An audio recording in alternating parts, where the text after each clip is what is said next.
This is Goaltending TV, ladies and gentlemen.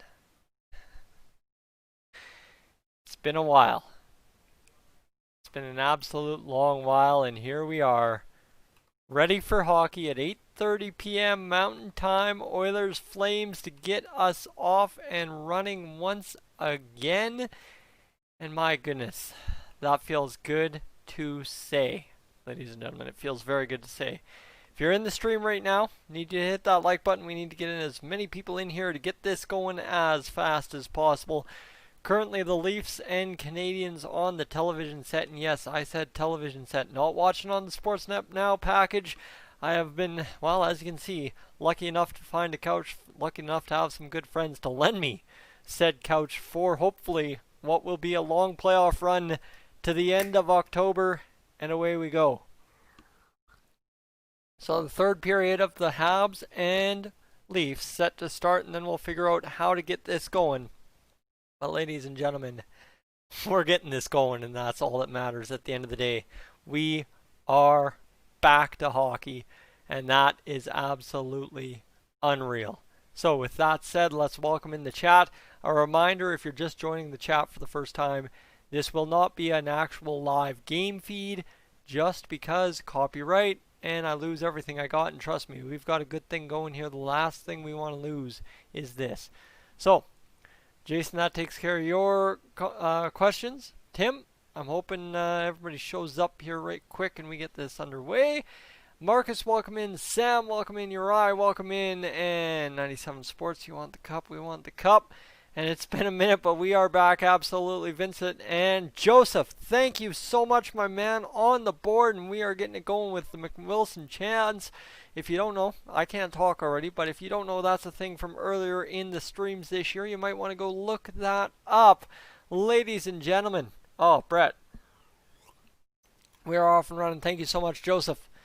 As Tough Cuff, welcome back as well. And Brett, I'm sorry. I know you want to be here nice and early, but this goes against house rules, I think. I don't know how that works with playoffs. We have not had any playoffs to work with yet, but this is an exhibition game. So, end of the day, I'm going to forgive you, Brett, and we'll get underway with this one. 3-1 for the Leafs over the Habs right now. 18:20 to go in that third period for them.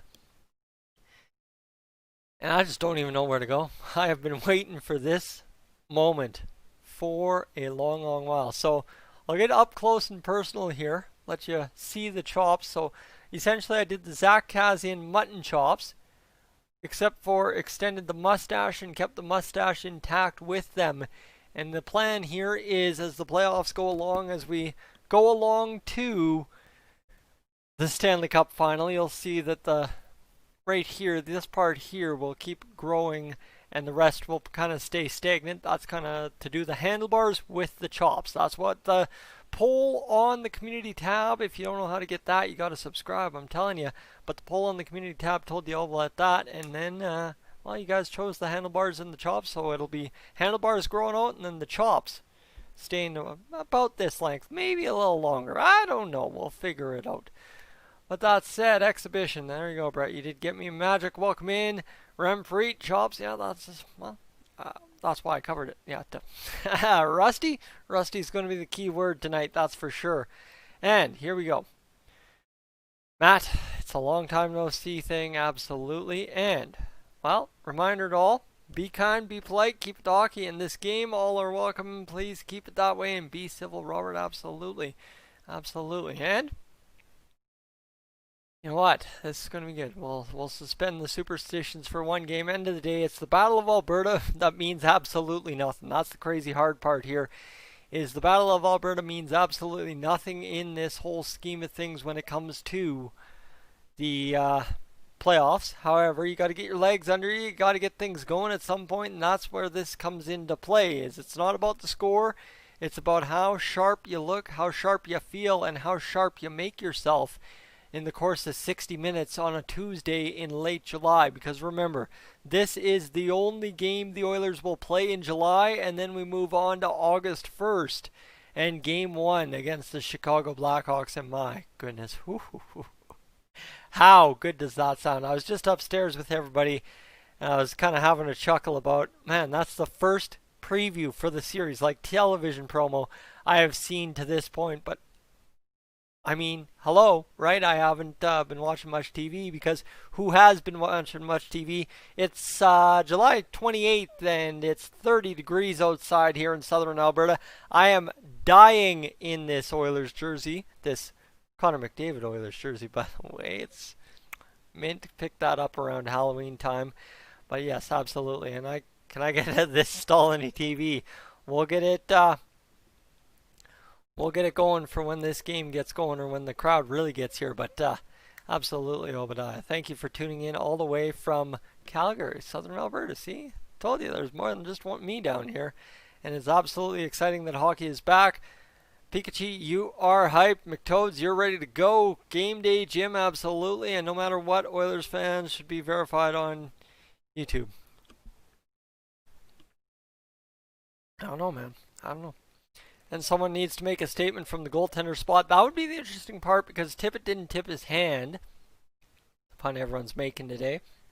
But I'd expect both goaltenders will split time similar to what they're doing with, of course, Rittich and Talbot this evening for the Flames. I mean, to see what the Flames feature, especially knowing that Johnny Gaudreau and Sean Monahan in the playoffs kind of tend to disappear a little bit. We'll see what they can do. And first goal is going to be James Neal. Who else would it be? James Neal lit it up that first game of the season, so I wouldn't be surprised to watch James Neal light it up this evening, that's for sure. Key is James Neal can't get injured in the first game, and that's a whole other conversation for us to have this evening as we go along, is how the whole situation around getting injured and stuff works tonight as opposed to playoffs, right? Because this is one you don't want any injuries, because if you do have injuries, then you got to go into the actual play-ins, play-offs, whatever you want to call them, really hurting, right? So it's going to be interesting to see how that all works. But I mean, we're half an hour away from that all unfolding, and we'll figure that out with no time flat. Now that said, it's hot in Edmonton today. I'm dying. Well, let me tell you, southern Alberta, no house I know of has AC, so we're all struggling it out here in town, but we'll make do and we'll figure it out. No problem about it, because at the end of the day, you know what? A little hot streak in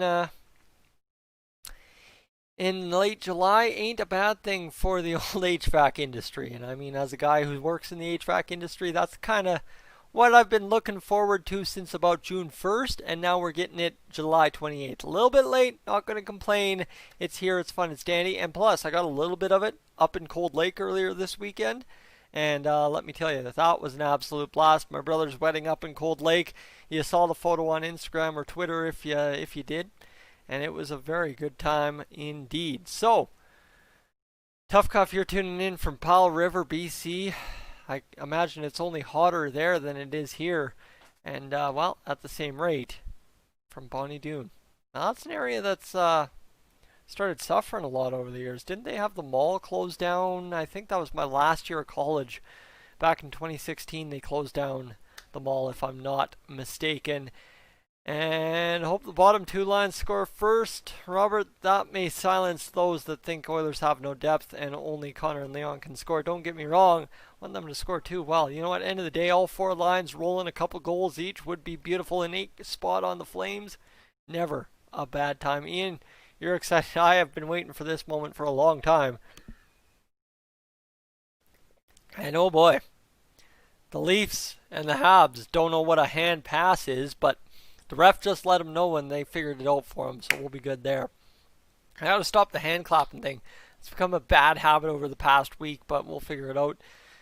As be happy the games are in Edmonton, where even though it's hot, the ice is usually the best in the league. This is the key, right? The ice, sometimes that questionable hop early on, but normally helps us out towards the end of the game.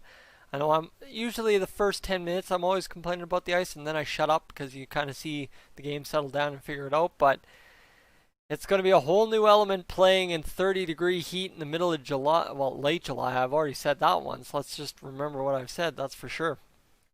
Pauline, game is starting at 8:30. West End is open. I'd imagine it is. Bonnie Doon Mall is still open. Okay. I didn't know. Was it the Sears they lost? They lost something really major to Bonnie Doon Mall. Maybe I'm totally mistaken. The amount of CBC, the amount of news I went through in college, good luck if I remember half of it, right? And Ian, the best graduation gift would be the Oilers winning the Stanley Cup. Well, we'll see what they can do this evening. You guys can hear me all right, eh? Obviously, if you're commenting about the Bonnie Doon Mall stuff, you can hear me no problem. I should figure that out. And what have I been doing with no hockey for months?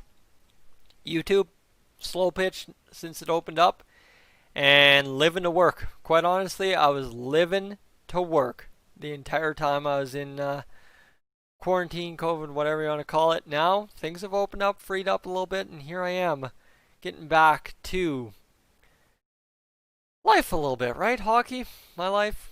I'd say my life revolves around hockey, that's for sure. Is that sweet tea? This would be the Pure Leaf Lemon Iced Tea. Lots of sugar, lots of lemon. Feels really good going down on the throat. Nice cold drink on this hot night.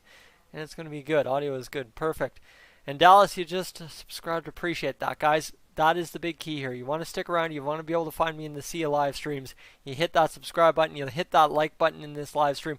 Let's get lots of people in here. Let's enjoy this, because tonight, I think, is kind of that phantom night where we still get to enjoy what we had in the regular season before fully making the transition to the playoffs, and then all of a sudden you're going to see things absolutely unfold. If you watched the live streams earlier tonight by Gravita and Hot Take Hockey, those guys were pulling 175, 300 people in the live streams each, so the numbers get crazy. I'm going to miss chats, but I appreciate everybody being along for the ride. That's why I thought, you know what, fire things up here half an hour before game time and get it going, because Montreal just scored, by the way, because we got to enjoy what we have here, what we've built all season long, and then get into the craziness that is playoffs, because that's kind of the thing. Also, if you're just tuning in for the first time here to Goaltending TV, what you might not know is I cover the Oilers and the Oilers only. That's it. That's all. Oilers all day, every day. Have been all the way since November 2018. And I mean, honestly, one of the best decisions of my life. All right. Let's see. What do we got? Back to the comments. How's the celebrating of NHL coming back? Pretty good. You know what? I got my iced tea. I got my water in the cup. We should be good to go. I'm wondering if it's still possible for Milan Lucic to get slower. Let's see what we got. Balraj. It is starting in... Oh, what happened to Sheehan? Sorry, there we go. Let's go to Sheehan first.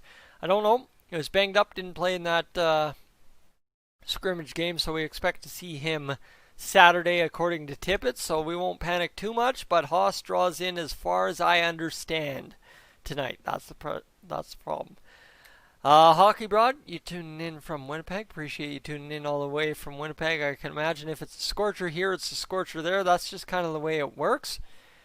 And the company you work at, Pauline, was at Rogers looking at the damage from the flood, estimating. That's not a bad time. I mean, I don't imagine it was really that bad. The video makes it look a lot worse than I think it actually was, but we'll figure it out. And I just can't rock my Goaltending TV hoodie right now. I prefer avoiding heat stroke. Yeah, I don't know why I'm rocking an Oilers jersey, but like I said, I had to make a statement tonight, so here we are, rocking the Oilers jersey, that is for sure. So sad on August 1st, you're going camping on the day that play-in rounds start. You can always, if you've got a good data package, you can get the Sportsnet Now package and live stream that way.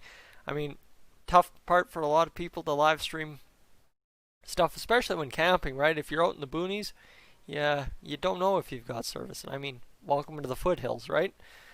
Isn't there like a way to watch the game in our cars on a big screen?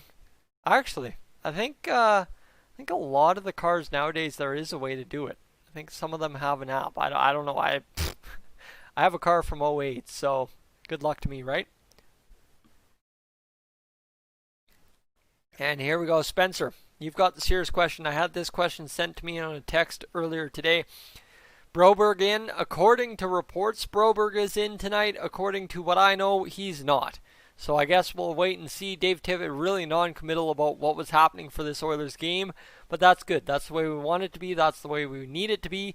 As this just only builds excitement, right? You have to watch. You have to listen to find out who's in the lineup. All that. I don't think Dave Tippett could have played it, honestly, any better than he did. And that's the beautiful part about this whole playoff thing. is we have a lot of play up, play in, and it's going to be a fun, wonderful time when 8:30 gets here this evening and the Edmonton Oilers get underway with who knows what the lineup looks like. Ooh, Jake Muzzin just slashed a guy in the face, Dale Weiss, I guess.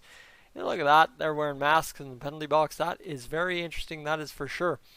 And yes, Pipeliner, you can tune in, unless you're for whatever reason in Airdrie, on 6:30 Ched in most of Alberta. 6:30 Ched does not work very well in Airdrie. I don't get it. I don't understand it. But if you're in northern Alberta, definitely you will get it. Even if you're up in, is it Fort McKay, up north of Fort Mac? I think it's Fort McKay. I have Oilers fans who have reported listening to the game on 6:30 Ched, Fort McKay, I'm pretty sure. That's it. Anyone else think Connor scores a handy tonight? I think Connor lights it up, honestly. It's going to be absolutely unreal to see what Connor McDavid brings. Even just if he's out there skating circles around the Flames, it's going to be fun because we've seen the videos from practices. It's going to be a dynamite, that's for sure. And talking about like a drive-in theater to watch the game near Rochester. Oh, I think they kind of shut that down due to COVID concerns. It was a nice idea. Toronto just scored a rebound on Carey Price. It's Morgan Riley, it looks like. But yeah, I think they shut that down because they kind of realized what that could lead to, especially what's going on in the climate nowadays. And Kevin, anywhere you can live stream the game on your computer. 6:30 Ched, you can get the audio feed for free. Virus free, all that. I know that for sure. But actual live stream, I think they shut down the NHL Reddit stream sites, so it's really interesting to figure out where you'll be able to live stream that live. I would appreciate you sticking around if you can. 100%. Would absolutely love to have you guys stick around and enjoy the conversation. That's the other key piece here. For those who can't watch, I do enjoy the good conversation that we're able to have. I like to think I'm able to translate the game smoothly. Now, a lot of it's facial recognition kind of based reaction, but end of the day, I'll do my best to talk our way through it this evening. And Patrick Russell is the extra forward. Sheehan not on the ice, so Haas will center Athanasiou and Archibald. Broberg will be the extra D-man. So Nygaard doesn't even get to be the extra forward tonight. Interesting. And Mcdavid in the practices, he's a tango. He's going to be beautiful. And so there we go. That should cover everything. They can only suit up 20 skaters. Yes, 70, 13 forwards this evening. At practice, it looks like Mcdavid is an F14 and everyone else looks like a blimp. Well, it could be interesting to see what Connor McDavid brings tonight. In sports, AA is going to go off tonight. I need AA to go off tonight. You know what? End of the day, just prove the doubters wrong, right? That's all we'd like to see out of guys like an Athanasiou, a guy like, to a degree, Chris Russell, a guy, Patrick Russell even. If Patrick Russell scored a goal in this exhibition game, I think things would pop off pretty good for him in the comments section. Other guys, right, a James Neal even strength goal, let me put it that way, would be beautiful to get. And I think another guy that really needs to find something is a couple beautiful plays up there with Draisaitl and Yamamoto, that being Tyler Ennis, and see where he goes from there. Got cable, but just enjoy hanging out while I watch the game. Absolutely, that's I have no problem being the companion piece to a game. That's what this is here for. I think that's what makes this work, right? It's just we all sit at home and watch the game, but when you can kind of have that community spirit all about it, it really makes a little bit of a difference, right? That makes our whole hockey community feel that much tighter knit. Now that said, if you're tuning in, hit that like button if you're enjoying what you're seeing, because that like button, it'll get lots more people in here. It's proven science. According to me, I don't know if it's proven science according to YouTube, but seems the more likes we get, the more people we get in here, so that's good news for us. Let's see quickly here what we get going as. I don't know if I have to tune into a special channel.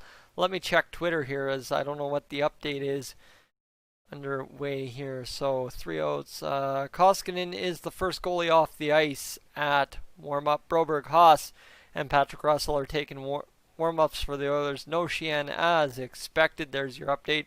Oilers versus Calgary, according to Bob Stauffer, RNH, McDavid, Kazian, Ennis, Draisaitl, Yamamoto, Athanasiou, Haas, Archibald, Neal, Kara, Chason, Patrick Russell, Clefbaum, Larson, Nurse, Bear, Chris Russell, Benning, Broberg, and then Koskinen, Smith. And I honestly don't see anything here to say anything about where to tune in. So that is interesting for sure. We'll figure it out along the way. We're not going to get too concerned about that. Let's not get wrapped up as here we go. Oh my goodness. Comment section went alive while I was gone. Let me get to the guide here and see if I can find anything on this Edmonton Oilers game starting ahead of schedule. It's 8:17, so we won't panic too much if we miss the anthems. We miss the anthems. I honestly don't know how much time is left in the third period of the Leafs and Habs, but we'll figure it out and we'll make do with what we can. Try to build a sport, if not Sportsnet Now. Yes, absolutely, Sportsnet Now, guys. Honestly, if you're a Jays fan too, Sportsnet Now is worth it 100%. Virus free, right? You pay $21 a month, but you get all of the NHL playoffs, absolutely every game I think they have covered for you. Like, right now is a sports lover's dream in the middle of July. Like, it is Christmas in July right now, so I would definitely invest in the Sportsnet Now package, and you can cancel at any time. There is no 6-month plan. It is a month-to-month plan, or you can buy the year plan for a couple bucks cheaper a month. It equals out to. Do what you got to do, but it's definitely a good go. Here we go. Connor hitting a 5th gear tonight, hopefully. And let's see. Justin, who's in net? I think I covered that with Koskinen. I hope I did. AA, we've already covered that. And let's see. Mo, is the summer heat going to affect suit up Saturday? Oh, I didn't even think about that. That's true. It's going to be hot on Saturday. I better not die in my suit, but I think I'm in an air-conditioned house on Saturday. I don't know. I've got a baby gender reveal to go to right before the game, and then we go live at 12:30 for the pregame, and then off and running we are at 1 o'clock for the Oilers game. For those who didn't have cable, go on Reddit and search up free NHL stream. Okay, I don't know if I didn't know that was still a thing. Tobias, welcome in. And what's the feel on Nuge, Yams, and Dry split up? I think what you lose in splitting them up, you gain in having Nuge on the top line. If that makes sense. I don't know if that's a complete sentence that has a thorough thought through it, but I think it makes some sense to split them up and even out the scoring, because with Tyler Ennis you're able to have that legit top 6 based on what Ennis did in Ottawa. Now, Robert, I think that means that Smith will probably start versus Chicago. While he was lit up during practice, I know Tip likes the experience, absolutely. And I mean, you know Mike Smith, he wants a game, he hits another gear, and away we go. Noah, loving the chops. I am loving the chops too. Now the key is here, guys, I'm going to get up close to the mic one more time, up close to the camera. I've got the stash going, I've got it going into the chops, and then right here on the edge of the chops, that's what I'm going to be growing. Like the handlebar thick part, that's what we're going to get going for sure. 42 already in the chat, now 52. Now I hear 53, 54, 55. Do we got a 55, 55, 55? There we go, right? Bingo. Sorry guys, that is disturbing how close to the camera I got, but it's going to be good. As any other series I have my eyes on, I think Toronto-Columbus, based on I want to face Toronto in the Cup final. That would just be like the most insane amount of hype we could possibly have as Oilers fans. And secondarily to that, I think obviously the Calgary-Winnipeg series, because I would like to face Calgary, if mathematically possible, in the third round. And that would really amp up the intensity a little bit there as well. No fans really sucks for them. I don't know. Actually, I don't know if it sucks for the hockey players, but end of the day, you just realize what's on the line and amp yourself up. I mean, some of these guys played junior A hockey in who knows where, and guess what? Junior A hockey in who knows where, you might have 300 fans in the building. I mean, yes, small building and all, but end of the day, 300 versus 18,000, right? Not to make it seem like, and there's actually games that get less, right? So some of these guys might be more adapt to little to no crowd noise, especially since they're faking in the crowd noise a little bit. So be interesting to see how the players react after tonight's game, that's for sure. So here we go. It's 8:22. We're getting closer to the moment, and let's see what we got. I think we forgot how good Nuge and Mcdavid were when they played together. Yes, absolutely, right? Obviously, that's what carried Tyrati into a good spot to start next year. And definitely, guys, one more time, just hit that like button before we get going, and I'd rock the Oilers jersey every game. Yeah, I'd like to, but Saturday suit days will continue to be a thing. Told Tyson earlier that the Toronto Montreal game reminded me of World Championships in a European country with no one in the rink. That is another good example. Why I didn't think of that. Why I went to the Junior A example. Brain doesn't work. It's 30 degrees out and it's probably about 28 in the house. All right. It'd be great if the Oilers won the Stanley Cup final in Edmonton. It wouldn't be great. It's going to happen. Book it. I know I'm overconfident about that, but it's our year, right? Colby Cave, the fact that this whole thing's gone awry, the Stanley Cup final is in Edmonton. We are a hub city. Everything, it's all coming together, guys. Let's win the Stanley Cup, shall we? Let's go. As Panthers players won't even notice the difference. This is true. I mean, the crowd actually, the fake noise might be louder than Florida's rink. Just saying. Died by sunburns yesterday, Matt. I am feeling that. It was a hot day in Cold Lake on Sunday, out fishing in the evening before the taco place wasn't open. I was very miffed about that. Watching Montreal versus Toronto, and I got to say, I kind of feel bad for Montreal. They're playing like the 17-18 Oilers. Well, Montreal is going to have to put one heck of an effort in to beat Pittsburgh, but I think Pittsburgh's kind of self-imploding against Montreal. Like it will not be Montreal has won the series against Pittsburgh if they win. It'll be Pittsburgh beat themselves. That's kind of my prediction for that series for sure. Vrexel, welcome in, and got Tim as well taken care of. So now here we go, ladies and gentlemen. 8:24, 5:35 to go in this third period. Where is my Edmonton Oilers game? What channel are you guys on? You got a pregame, or is it all Montreal, Toronto? I'd like to know. Let me know. But Vrexel, welcome back to the streams, and here we go, ladies and gentlemen. A whopping 6 minutes away from an 8:30 game time start. Now it's tentatively actually scheduled for 8:38. They do very good at this math. Of course, you got to have anthems and stuff like that. I guess quite honestly, this is the most hockey I've watched in 4 months. I don't know what hockey looks like anymore, other than a whole bunch of blue in the stands and a whole bunch of video screens in the upper stands. We'll find out, I guess. That's the way we should put this, and hopefully see it the rest of the way home, right? That's going to be an interesting part for sure. So, here we go. What do we got? This is a long 6 minutes. Absolutely. It's going to feel like an eternity to get through these 6 minutes before this Leafs-Habs game's over. And what you will notice, I don't think I've made myself clear enough this evening, my friends, is the fact that I will be in real time. I will have the goals as they happen. I will have the replays as they happen watching live on my TV. Thanks to some very good friends that take very good care of me, that's for sure. Loaning me a couch and, well, I'd say probably the coolest room in the house next to the complete basement, but this is in the bottom level, so not too inclined to complain.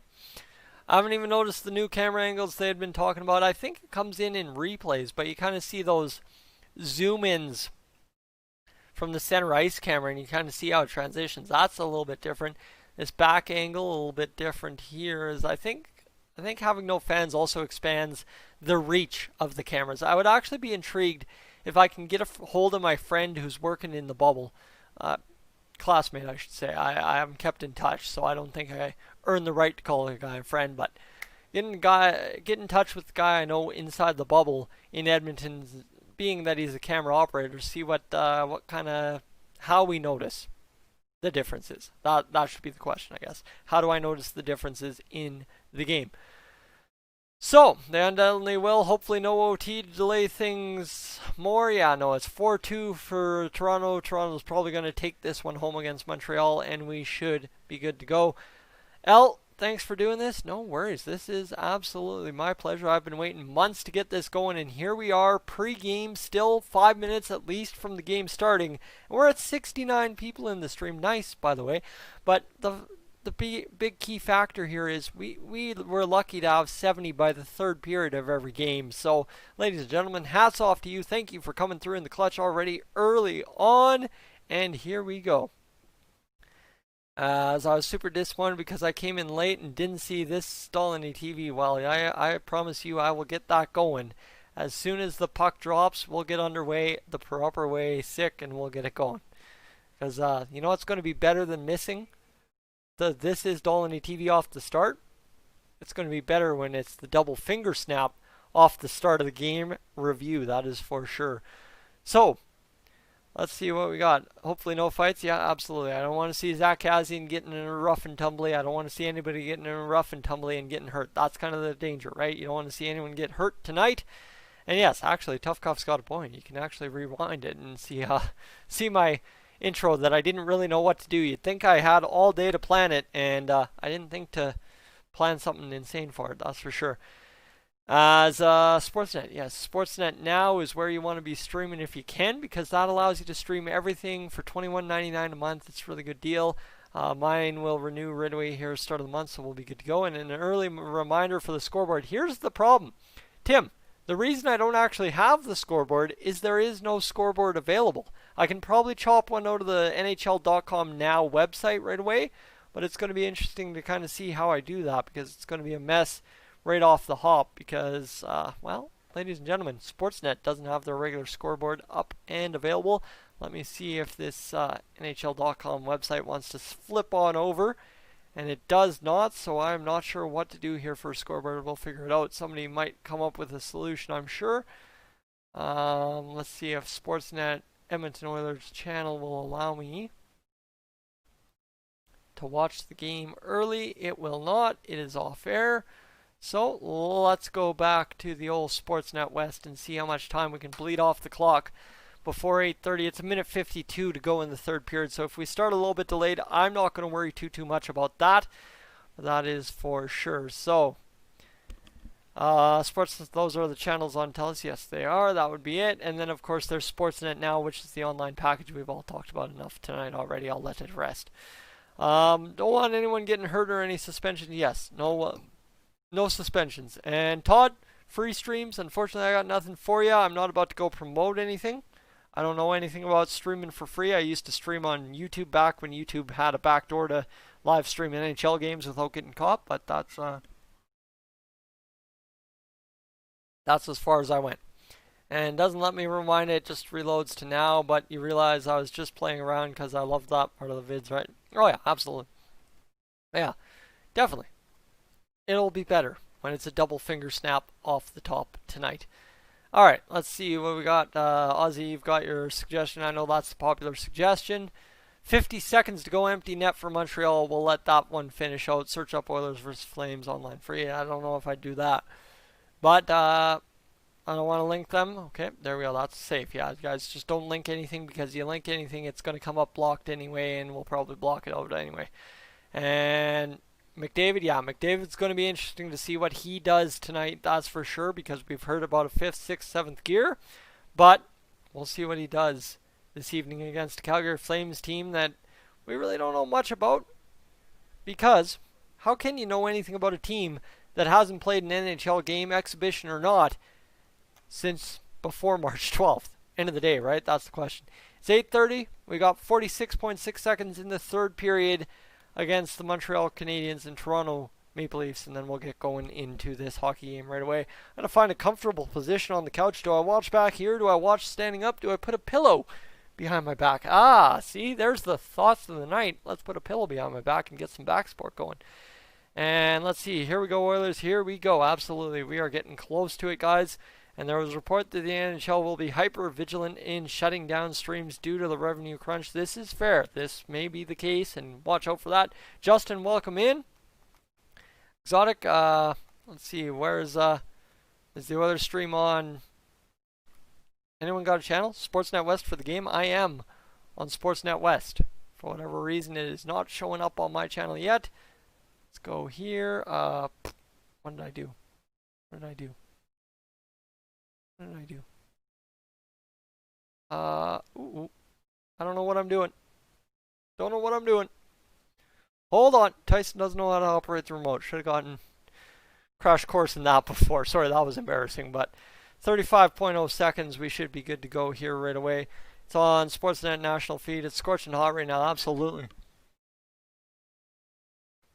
Chief, you may want to just ask that question one more time and you'll get it. As first dislike HP. Well, hey man. At least it's interaction. That's the other thing.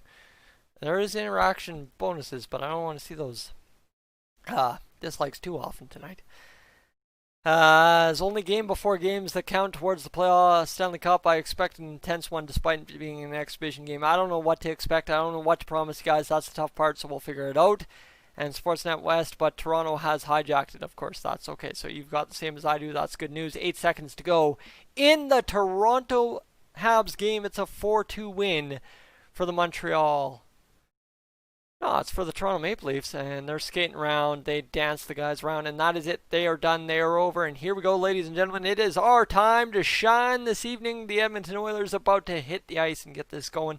Is ahead of the rest. Yes, should be. And it's scheduled, but not yet on. You aren't doing anything wrong. Good news. See, like I haven't used a TV to live stream off of since 2018, so that's where I get a little excited. Alberta is hotter than California and the Philippines. My friends, mangato ta. That's all I got to say. Mangato ta, Oilers. Let's get this going and enjoy what is our first hockey game back since March 11th in a loss against the Winnipeg Jets. We are back. It is hockey. Let's get this going. And here we go, the moment we've been waiting for. Absolutely. Kelly Rudy, Ron McLean, Elliot Friedman, and Anthony Stewart on the panel this evening. Oh my goodness. The Edmonton Oilers, the Calgary Flames coming up right away. Oh my goodness. I am excited for this one for sure. Prediction for who gets the first goal. I think everybody was getting in on Neil. That's kind of where I was going. That's what I was promoting. I think that was what we promoted a couple times earlier in the chat, but we'll figure it out, that's for sure. And wait out for the game, absolutely. Draisaitl for the first goal. See, that's the thing. We have not done enough talk about Draisaitl. We've talked a lot about Connor McDavid early on in this stream. We have not said anything about Connor McDavid or Leon Draisaitl. See, I'm rusty, but we have not said anything about him, and we're going to see what he does tonight. As man, Elliot Friedman needs to take a weed whacker to that beard or what. He is going to raffle that off for probably some kind of cancer fundraiser or Autism Society fundraiser at the end of the playoffs, I would imagine. That is probably his key. He did that last year, I believe, so it's going to be good. Me and my beard. History, my friends, history. Miss Jean Principe jokes. There's the Edmonton Oilers. And what you need to keep in mind about Ethan Bear tonight is he is wearing the Cree-syllabic, if I got the word right, lettering for his last name on his jersey. That is an absolute fantastic. It's a bold step. It's a step, I believe, in a very good direction. I know this is something we try to stick away from in Dolly TV, but it's going to come up in tonight's stream. I'm going to say I'm all for it. It looks sharp. It's a great promotion for everything involved, and it's a great way to get hockey back into our mind frames, right? Just you want to talk about social action, take action, and that is definitely taking action in a very positive way. So, here we go. Let's go. Patrick Russell for the first goal of races. That'd be the way she goes. Patrick Russell doesn't score all year and then scores in the exhibition game. The exhibition game between the regular season and the playoffs. Who would have thunk it? Patrick Russell scoring there. Oh, absolutely. That'd be the way she goes. As here we go. I think Archibald scores. Gotcha, what's going on? Chops are looking great. Ooh, chops are feeling great. They're feeling a little sweaty right now, but we'll deal with it to make it through. Do I think this is our year? I think it's a perfect storm. Let's get it going. The boys are on the ice. Chris Cuthbert calling our hockey games. Woo-wee! It's been a long while, but he's back. And all for it. Check out Ethan's jersey. Yes, it is a beauty. I absolutely love that. And then Blakens, let's go Oilers. Absolutely going to be a good night tonight. And they're showing Draisaitl and McDavid highlights early on. And whoo! Draisaitl to McDavid. Is there any better connection in sports? I don't think there is. Ladies and gentlemen, if you're just tuning in this evening, what I wish you could do for me is hit that like button. By hitting 42 likes, we're already up to 97 people watching this stream live. If we hit about 50, I bet you we can get to 125 by the end of the first period, and that would be fantastic. As Connor McDavid hits the ice at Rogers Place, I got to take the earmuff off, and here we go. I can hear upstairs Chris Cuthbert, Louis DeBrusque talking it over, and we've got ourselves hockey in July. I'm sorry, what? That is the question, right? I'm sorry, what? Calling it right now, we're going 50% on the power play. That's no shock, hopefully no shock.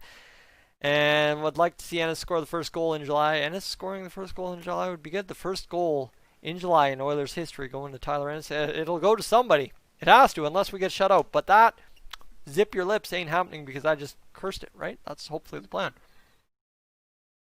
There's the turtle live on my television screen right now. He's got a little goatee, little T-bar going under the chin there, and then a little mustache. Looking mighty turtly tonight. And of course, there's Connor McDavid. Beard shaved down. He's ready to let it get wild. You think Elliot Freeman's got a wild beard. Just wait until Connor McDavid's looking like he's on Shameless. And hold on a second here. I want to hear this. As they are honoring Colby Cave early in this game. They're going to put him up on the big board. And is the way she goes. So here we go. Let's get this going while I've got time. If I can refresh this Edmonton Oilers versus Calgary Flames game center. It still hasn't loaded, so I'll get it hopefully in the first period or intermission, and we'll figure it out. Cave tribute all around the rink, and that's an actual excellent use. And there you go. There's the chops, my friends. Zach Kassian just on the television right here, right now. Colby Cave being honored after passing away, unfortunately, very tragically due to that brain bleed. And one that shook things up for Edmonton Oilers fans. Obviously, Emily Cave and the Cave family. And everyone alike. And obviously right there, sharing off his... Yeah, there's the touching moment where he puts that signature on the young girl's jersey and tells it, so it'll always be right there. That's probably the most heartbreaking part about that video right there. But, you know what? Colby Cave, we skate for Colby, and we are in this to win this. And yeah, Ethan Bear noticeably shaken up. Several guys noticeably shaken up, and this is an emotional time not just for the whole Colby Cave situation, but of course a lot of guys out there risking everything to be in the bubble, and we skate for Colby. That is, when you ask me why the Stanley Cup's coming to Edmonton, that is the part that triggers the perfect storm for the Edmonton Oilers. It's the fact you've got a fallen teammate to fight for, and if that ain't enough motivation to get anything in the world done, and when it comes to hockey, I don't know what is. So ladies and gentlemen, the benefit of O Canada tonight is it's the only anthem because we've got an all-Canadian matchup, the Battle of Alberta, this evening at Rogers Place. That Stanley Cup logo, that is probably the weirdest thing you have ever seen at center ice at Rogers Place, but we'll make do with it and we'll get it rolling as you've got Darnell Nurse, Ethan Bear, Nugent Hopkins, Zach Kassian, and Connor McDavid at the blue line. As the anthem plays, they've got the instrumental. I don't think anyone's singing. That's an actual neat touch. That brings you back to Junior B right there. Junior A, they step up and they actually bring in an anthem singer every game. Junior B, typically speaking, unless you got somebody volunteering their vocal cords, you've got the instrumental anthem playing. And this is a throwback for me to be watching this evening. They did both anthems for the Philly-Pittsburgh game. Well, I'd be interested to see if they do the both anthems, but I guess we'll find out. There's Big Lug, Milan Lucic out there trying to think if he's got extra wheels tonight or not. And we'll figure it out.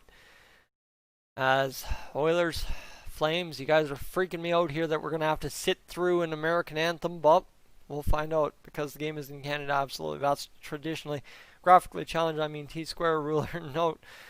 I might be able to do a straight line, but no promise, but maybe do a scoreboard graphic later. I'll try figuring something out. The scoreboard graphics in the stuff I use isn't exactly the easiest. I used to use it for Junior B. Was not a good time. You see all those ads on the stuff. That is some American ads, right? BetMGM. There's Mikko Koskinen, who went 18, 13, and 3 in the regular season. 275 goal against average and a 917 save percentage. I wish I could have heard more of that Colby Cave tribute. Mr. X Snipes, I hope you're along all the way this evening. Need another mod in here, of course. And rest in peace, Colby Cave. Absolutely. Ladies and gentlemen, let's get this underway. Johnny Gaudreau starting on the bench for the Calgary Flames this evening. Connor McDavid starting at center ice for the Edmonton Oilers. Zach Kassian on the right wing, and he's the man chasing Mark Giordano back into the zone. And here we go. We've got Edmonton Oilers hockey, even better, Battle of Alberta hockey on our television sets right now, or on Sportsnet now, or whatever stream you're watching on. And the Edmonton Oilers trying to knock down a puck. Connor McDavid gets spun around by Michael Backlund, who you know is always on Connor McDavid when it comes to playing the Oilers. Zach Kassian chips it ahead. It'll go down the ice, and that will be an icing right out of the gate for the Edmonton Oilers. My friends, we are back. This is Dolany TV. I'm grateful to have you along for tonight's adventure. It's going to be one heck of a game just to sit here and celebrate the fact that we have hockey back on TV. It's been a long time coming, 4 months. Plus, 4.5 months, Mikko Koskinen with a save right there, swallows it up, chest save. And it's been 4.5 months since we last had hockey on our television sets, and finally, it is here. Let's get this going. No scoreboard available from NHL or Sportsnet for whatever reason. Well, you just leave that to me to see if I can fix here in a quick second. The game is underway, and still, Sportsnet has not updated, or NHL has not updated the fact that the game is live, so that's interesting. We might not even have stats for this game. It's a fine night to be alive and see some hockey, absolutely. Ladies and gentlemen, there are a lot of people out there in the world suffering right now due to the global pandemic, but here we are, a little blip of hope as the Edmonton Oilers get back to hockey at Rogers Place. Leafs beat the Habs, absolutely they did, Bruins fan, and now Leon Draisaitl with the puck. Tyler Ennis sets up Oscar Klefbom. Kyler Yamamoto on the rebound, ladies and gentlemen. There is your first goal scorer of hockey in July for the Edmonton Oilers. Who else but Kyler Yamamoto on the rebound there? Look at this beautiful play. Draisaitl over to Ennis, and that is the play we were talking about. Klefbom activating, and Yamamoto off the rebound off Talbot, back of the net, and we've got ourselves a 1-0 lead. And you know how good that feels to be right there when it comes to real-time reaction. That felt good. Whew. 18:56 left in the first period. We've got ourselves the first goal of the game. It's Yamamoto from Klefbom and Ennis back of the net. 1-0 Edmonton Oilers. The first goal of the exhibition goes to Kyler Yamamoto. And right there off the hop, Tyler Ennis gets it going. Oscar Klefbom obviously as well. Andrew, welcome in. Angie, welcome in. And oh, look at the chat come alive. Ladies and gentlemen, we are back. Feels good. Feels really good. All right, the Oilers working the puck down low. The Flames now getting a zone exit. Or move it up. Derek Ryan through the neutral. He's going to flip it in. And there is Jujhar Khaira a little bit flat-footed on that dump in. But look at that board play. Getting it going. Kyler Yamamoto, what a beauty. If he's going to do that all playoff long, we're going to enjoy this all the heck. And Andrew 80 viewers, absolutely, it is playoff time. Well, actually exhibition time, but I've seen upwards of 300 people in a live stream on some of the bigger guys tonight. I think Nathan Gravita obviously had the biggest at 285 earlier. I imagine that's been beat since. And here we go. Jordan, welcome in. Yam's hair is, oh, Yam's hair is beautiful. As the Leafs, see, I've watched the Leafs game now. I'm calling the Flames the Leafs, even though they're wearing red. The Flames working it down low. They're kind of working the Oilers along the boards. The Oilers can't free it up, but there's Ethan Bear in that beautiful new nameplated jersey. Running it out and up, and here come the Oilers in a good sense. Up the ice, Athanasiou on the dump in. He shoots. Talbot makes the save. Weird rebound. Talbot way out of the net. And the Edmonton Oilers working the zone here now, doing the same thing to the Flames that they did a second ago. Flames, however, flip it out to the neutral, and we are off and running in, well, what's not been a spirited Battle of Alberta so far, but in what's been a good game for the Oilers, I must say. It was close in the end of this call. I'd say tough cuff, that's for sure. And here we go. No Sportsnet scoreboard for exhibition game. Probably going to be fine for regular stuff. Absolutely. It already exists. That's the thing. I will tell you the scoreboard already exists for the August 1st game on Saturday. Now look at this. A little bit of bumping along the boards. Nothing major yet. Mark Giordano pinching down. Now Adam Larson out there with Philip Broberg. That is number 86. Philip Broberg on the ice. Looking a little stumbly out there to begin with. Just trying to find his positioning with Adam Larson going, reversing him behind the net kind of deal. But we're rocking. We're rolling. And 16:34 to go in this first period. And there's Philip Broberg making a play. It gets past Matt Benning. And now Zach Kassian will start it away. He's got Connor McDavid in flight now across to Nugent Hopkins. Nuge slides it back to McDavid. Talbot shaky to start this game. There's Zach Kassian finishing a check. And there's a shot by Matt Benning into the slot. Benning finds it. He'll wire it wide of the net. Always Matt Benning's weak spot. Not hitting the net on the simple shot. But no question there. You know what? Just nice to force a puck deep and make sure the Flames keep working tonight. Now, Steve, nice play. Well, you know what? This is the thing. The play-by-play actually works now because I'm in real time. That's the key, right? Is All season long, I was watching on a 45-second delay. Now, you see a different thing behind me. You even see a Super Troopers poster behind me, of all things to put up behind a hockey broadcast. But you know what? That's character for some friends lending a couch and lending a real-time TV to me to get this done for you this playoff season. That is for sure. Oilers 2 shots, 1 goal. Flames 1 shot, 0 goals. That is good news. Telling you our first line is not doing squat. I don't know. You watch McDavid and Nuge get it going. I think they just need some time to find it up, because I'll tell you, if Ennis, Draisaitl, and Yamamoto can find some chemistry, I hope that Nuge, McDavid, and Kazian can find some chemistry. End of the day, right?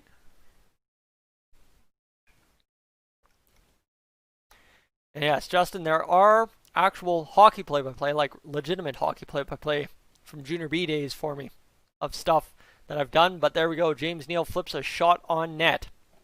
Cam Talbot, the glove chest save. Calgary Yamamoto digging something out of his teeth.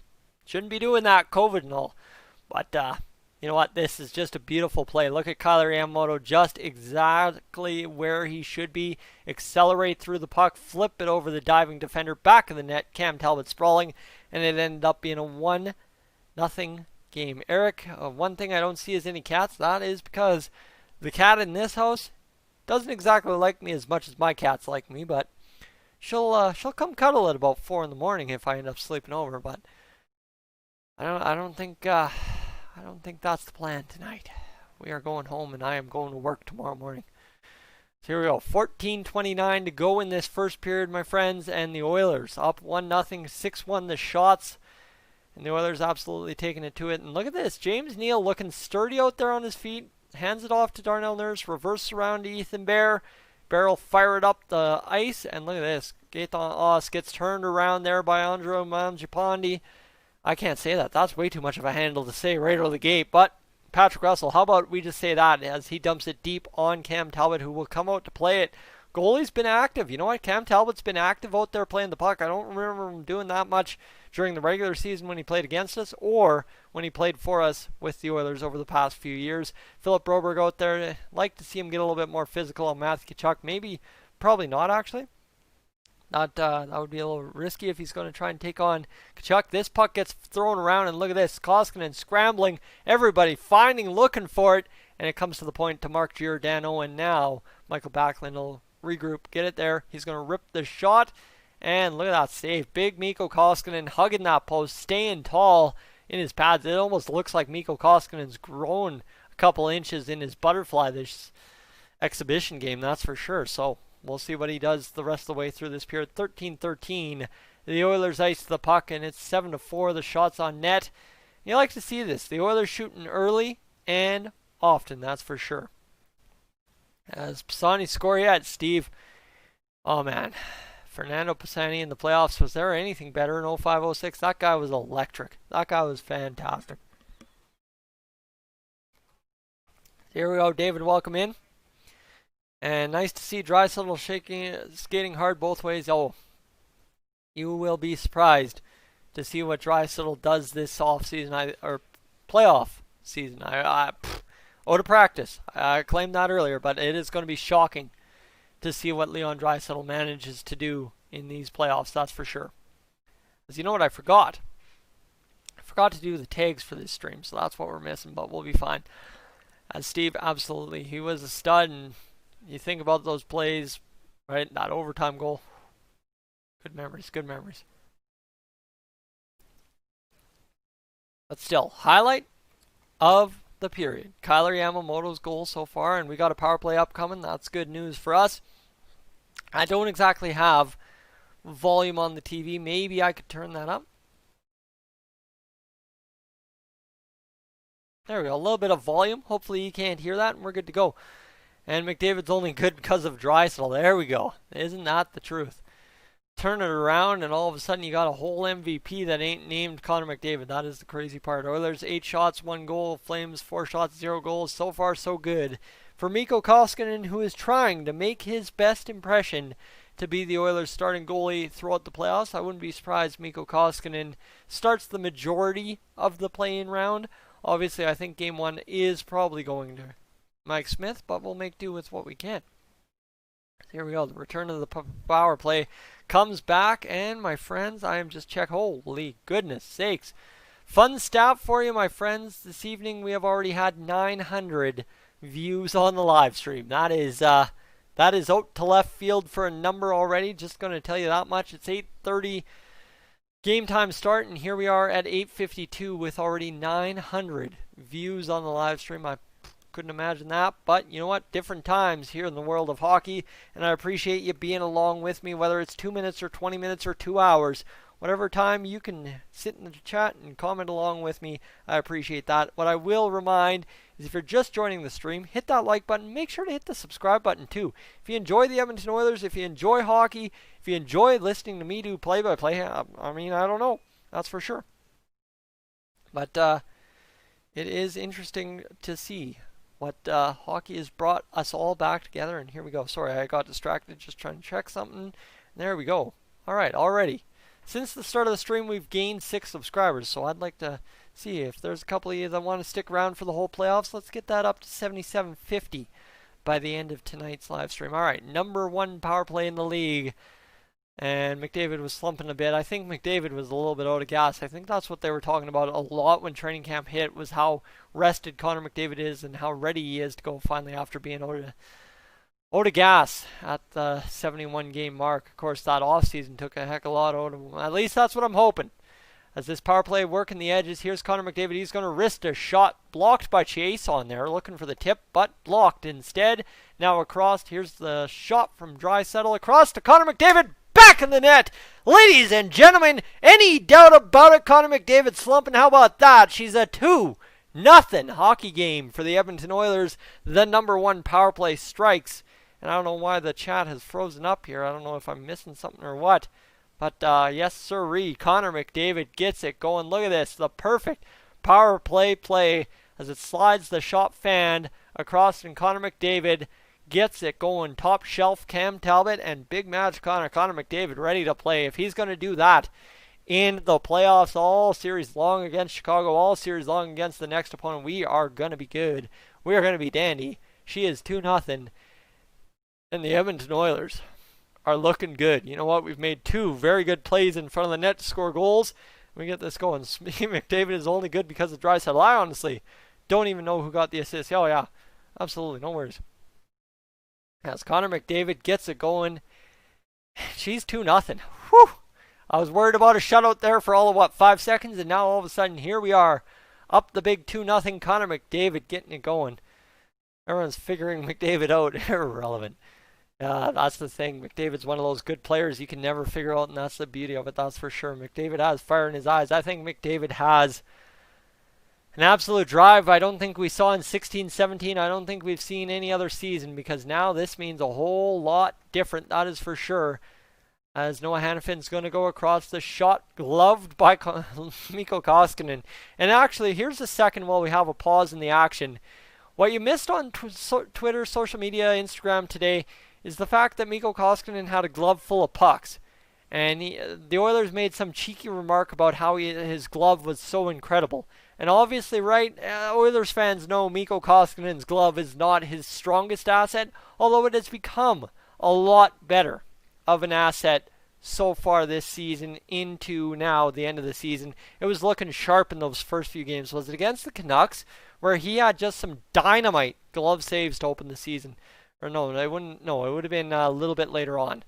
I know it was a game that he had it was that game against Dallas that I went to in November 17th. It was a light you up glove game for Mikko Koskinen that we still ended up losing 5-4 in overtime, but we just won't talk about that.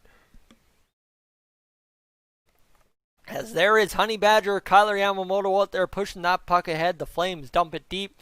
They're going to get into the zone. Clefbaum spins around Kachuk, and Oscar Clefbaum's going to get this one. Ooh, Tyler Ennis overskates that puck. Look at that. Big hit there from Kyler Yamamoto. Then Leon Draisaitl lowers the boom.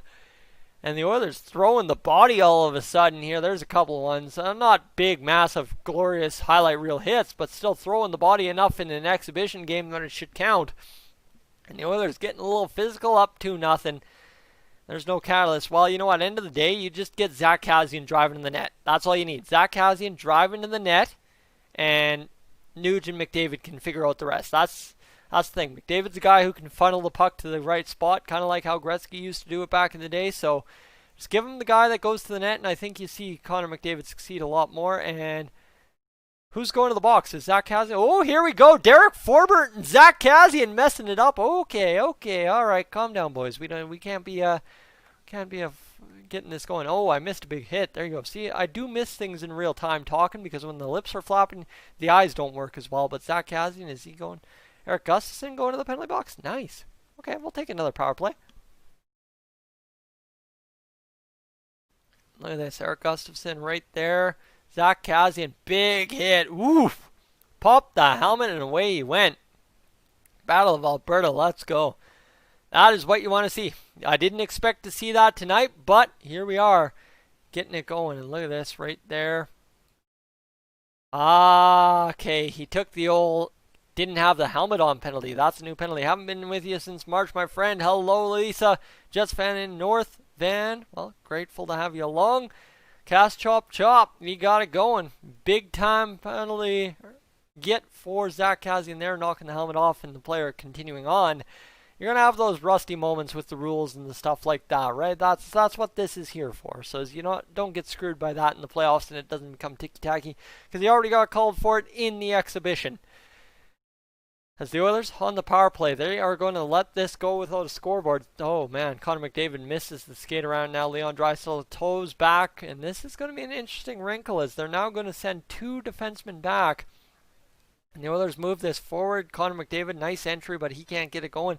Jeep, nothing going here on this power play so far. The Oilers back around behind for Connor McDavid. Now to Leon Draisaitl. Draisaitl, he's got McDavid on the short side boards. It's going to go across the ice. Clefbaum's going to step into a shot. Wire it high over top of the net. Come on, Clef. Got to do better than that. And let's go. McDavid across to Draisaitl. Back to the point to Clefbaum. Short side boards to McDavid. In front to Neal. Just about bats that in. Come on. This power play work, and this is what you want to see out of an Oilers power play. Funnel it to the net. Work quick passes. Nice tip in front by Draisaitl. He missed the net. Nuge, probably the guy who's touched the puck the least on this power play so far. But this looking good here is now Nuge is going to patent in wrister one, but I think he hit Neal with it. It's going to go across, and the Flames are going to fire that down the ice. But that, my friends, if we get a minute and a half of that every power play, I'm not complaining about how long those guys stay on the ice. Not in the least. That was a beautiful, beautiful power play, that is for sure. So I'm going to throw you an ad here right quick, because I got to make sure I do that at some point. I can't be forgetting about that. We are up to 1,217 views in an hour on the live stream, guys. That is absolute insanity. I've never had that in an hour. Thank you so much. And up to Zip, just logged on. Absolutely a good game for the Oilers so far. And beautiful power play. Absolutely good work there. Even if you don't score, definitely a good valiant effort. And now you've got Chase on Patrick Russell. Darnell Nurse out there leading the way. Darnell Nurse has that one hop over his stick, but look at that. Darnell Nurse, instead of carry that puck and turn it over, he dumps it deep, allows the forecheckers to crash, throw the body a little bit, get warm, and now the Flames start the other way with two Oilers defenders back. You'll love to see it because you're going to need to see more of that in the playoffs, that is for sure. Of all these games today, this one seems to have the best pace. Well, it should, right? Given the emotion of these games so far. Here's Patrick Russell in on a chance. Russell shoots. And Cam Talbot way out to make that body up save. Good shot there and good chance for Patrick Russell. He just needs to bury one here so we can laugh at the fact that he still hasn't scored an official NHL goal. And, whew, my friends, it is hot. But we're going to go. And there's no scoreboard. Yeah, they've taken the scoreboard down on the actual game, too. I don't know. And yeah, I am loving Bears jersey. That is, you know what, fantastic move. And I know I talk about, I try to stay away from all that, but that is doing it right in my books right there. Sportsnet isn't showing one, so can't auto post. Yeah, exactly. So Sportsnet doesn't have one on their website. Here's Kyler Yamamoto dancing in. Cam Talbot gets it going. I can't even take a drink here. I don't know why I'm trying to take a drink. It's too tough to take a drink when the Oilers are just darting in every few seconds with a chance on net. There's Chris Russell, who will figure to start in game one, a veteran of... Actually, the Oilers have 5 veteran D from that 16-17 playoff run. Say what you will about the Oilers D, they have playoff experience based on what happened. So here we go. For those who care, the stats are available at NHL.com. Yes, I think you can find them there. as I still don't seem to have what I'm looking for when it comes to NHL.com, or do they have a scoreboard there now? If they do, they do. So there we go. Let me get this for you at the next whistle, the TV timeout, whatever. If I can find it, Mikko Koskinen, big save. And let's see if I can do a window capture and get this going. Video capture device, intermission screen, scoreboard. I want to scoreboard this, and here we go. Let's see if I can get it. Connor McDavid, the big goal puts us up 2-0. And ladies and gentlemen, we're about to try something completely different now. As I'm going to see what this does.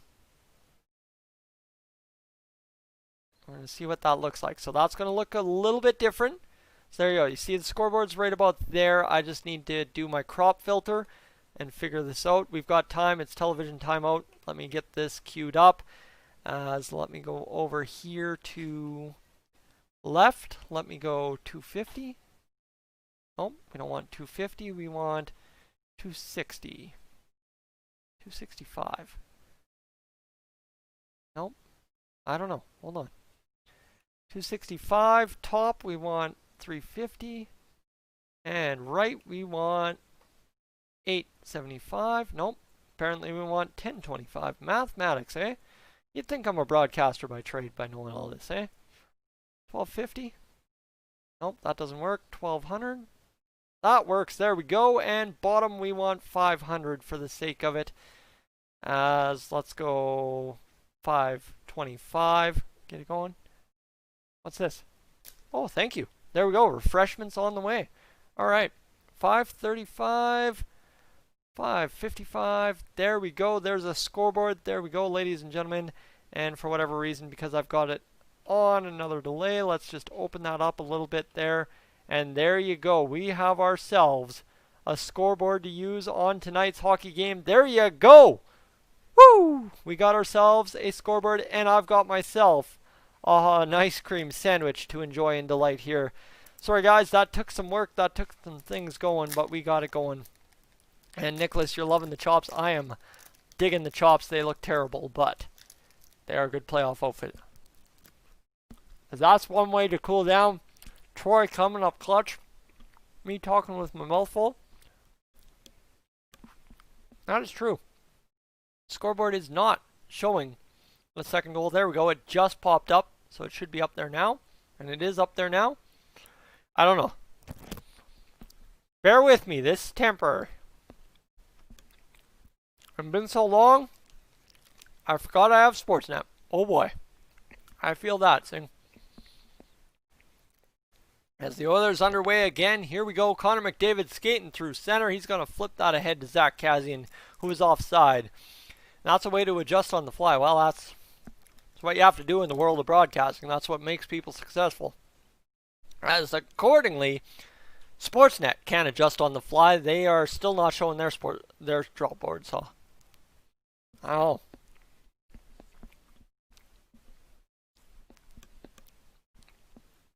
They finally updated the goals, but not the shots. Yeah. I don't know. Sorry, guys. Chewing in the mic is awful. Try to keep the mic up here as the Oilers getting it going. Zach Kassian to Connor McDavid. Across to Nugent Hopkins. Back to the point. Here's some 5-on-5 plays. Zach Kassian can't get that, but they keep it in. Shot there, and now Nuge going digging after a puck. He'll battle it. Nuge keeping it alive against Johnny Gaudreau. Gaudreau's going to not turn that puck over. It's going to be batted out, and there's Sean Monahan going for a little bit of a skate. He'll dump it in, and that is what it is. As Magic Potato, I shall point to the scoreboard. Oh, Tim, don't worry. If Flames fans want to chirp in the chat, let them chirp. I'm not worried about that. Let's have a little bit of fun. But let's keep it civil, too. Keep it civil. Brendan, welcome to the live stream. Got his COVID shoes on and just as required. Exactly. As the Oilers getting this chance, here's Bear. Nice shot. Can't get it to go. And scoreboard's back on Sportsnet. There we go. Just noticed that as well, UV. As look at this. Alex Chiasson using the stick, moving that puck forward. He needs to use the body. But we'll work with it. And hockey and mosquitoes, new concept. I think, is that a penalty shot? No, sir. Oilers are the worst. Well, Magic, I will point you to the scoreboard. That's all I got to say there. Ethan Bear is going to get... Oh, yeah, that's a tripping call on Dylan Dubé. That's for sure. Ethan Bear, go to the box, sit for 2 minutes. We'll kill it off, and we'll be good to go. As heck yeah, that is how you start a hockey game, ladies and gentlemen. A fun, exciting entrance to playoff hockey in... Well, this July it's exhibition hockey, but this is absolutely going to be a good time. And will Johnny Hockey get traded? That is the question. We have no answer to at this point. Why haul him into the goalie? Hey, all I got to say, 2 simple words. Mark, Andre, I guess that's one word hyphenated, Bergeron. All right, Oilers have been there, done that before in the playoffs. We need to be careful. And Tim, this is a good point. This is true. And Josh, 2-0 in the first period, having a little ice cream on the return of hockey. Battle of Alberta calls for it. Yeah, you know what? If I was having an ice cream in February, you guys would be looking at me sideways. But here we are in Edmonton, sitting here watching hockey from Rogers Place, the Ice District, the bubble. I'm in southern Alberta, sweating out. Obviously, I'd like to use some different terminology. For those of you that get it would get it, but stuff to go. But we'll be good. It's going to be a long, hot summer of Oilers hockey. I got up to Cold Lake. We're still on commercial break if you're wondering why I'm kind of talking off subject here. But end of the day, I got my summer. I got to enjoy fishing. I got to enjoy the lake. I got to enjoy the park. I got to enjoy everything about Cold Lake that there is to enjoy about Cold Lake. So I am very grateful that I got my summer. And now here we are in July. Last 3 days, July 28th, enjoying hockey on our television sets. Once again, there we go. Chocolate ice cream sandwich. Not agreeing with the old iced tea in the stomach. I apologize for that. Whew, man, maybe that's a lesson there. Good pace so far. Good energy considering there's no fans. It is the Battle of Alberta after all. That is the beautiful part. They definitely knew how to tee this up the right way. And these are 2 teams that are in good contention to do something in the playoffs. That's the other key, right? Toronto, Montreal, a little bit different story. Montreal not exactly queued up to do incredible things in the playoffs, but then you've got Toronto who is, so it makes sense. And here we go. Matthew Tkachuk getting it going. Shot on, blocked by Gaetan Oss. You love to see that. The stick taps for Oss, and we are good to go. Here we go. CBL. Who is CBL? I don't know who CBL is. Am I missing something? All right. Wednesday, Winnipeg versus Vancouver. Lisa, that one's for you. Oh, man. Whatever bit me on my hand really hurts. Let me tell you that much. Sore, sore, sore. So here we go. There's the Flames ripping a shot wide. Mikko Koskinen was beat on that puck, but thankfully, we got a thankful chance that it missed the net there, and now the Oilers with 3:48 to go in the first period, my friends. Oh my goodness, we're up 2-0 in the middle of summer against the Calgary Flames in an empty building in Rogers Place, but it's hockey nonetheless. And we're going to go. Winnipeg is taking Calgary. I wouldn't doubt that. You know what? Winnipeg, definitely a playoff experienced team, and a team that knows what to do when it comes to the playoffs. That is for sure. So here we go. 3:28 to go. Matthew Tkachuk's on the ice. And how's this guy commenting? Magic, how are you commenting so fast? I thought I had like 12 seconds here. And let's see what we got going. It's cool. Take it as it comes. We'll catch ya. Here we go. Back to the point. Mark Giordano. He's going to funnel this down, and it'll go back beyond the net. There's the different angle we were talking about. That's a very unique angle for hockey. That one makes me feel like I'm sitting in the second deck in Rogers. My God.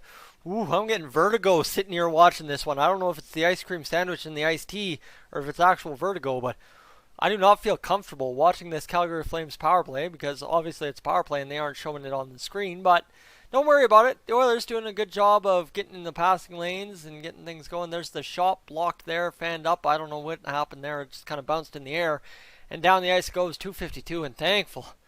Ooh, I am grateful they changed that camera angle. Ooh, that was dangerous. As I'm going to throw you guys an ad quickly. I'm just going to try and test out, see if anyone complains about when I randomly throw ads during the stream, and then we'll figure out what to do for Saturday. Michael Backlund, a shot blocked by Chris Russell. Gee, shocker, even though Oscar Klefbom led the NHL in shots blocked, because that's a video I had to do due to COVID and figuring out some kind of stuff to talk about. Here's Draisaitl, good shot. Oh, that's Darnell Nurse. I saw the 2. I didn't see the 5 or the 9.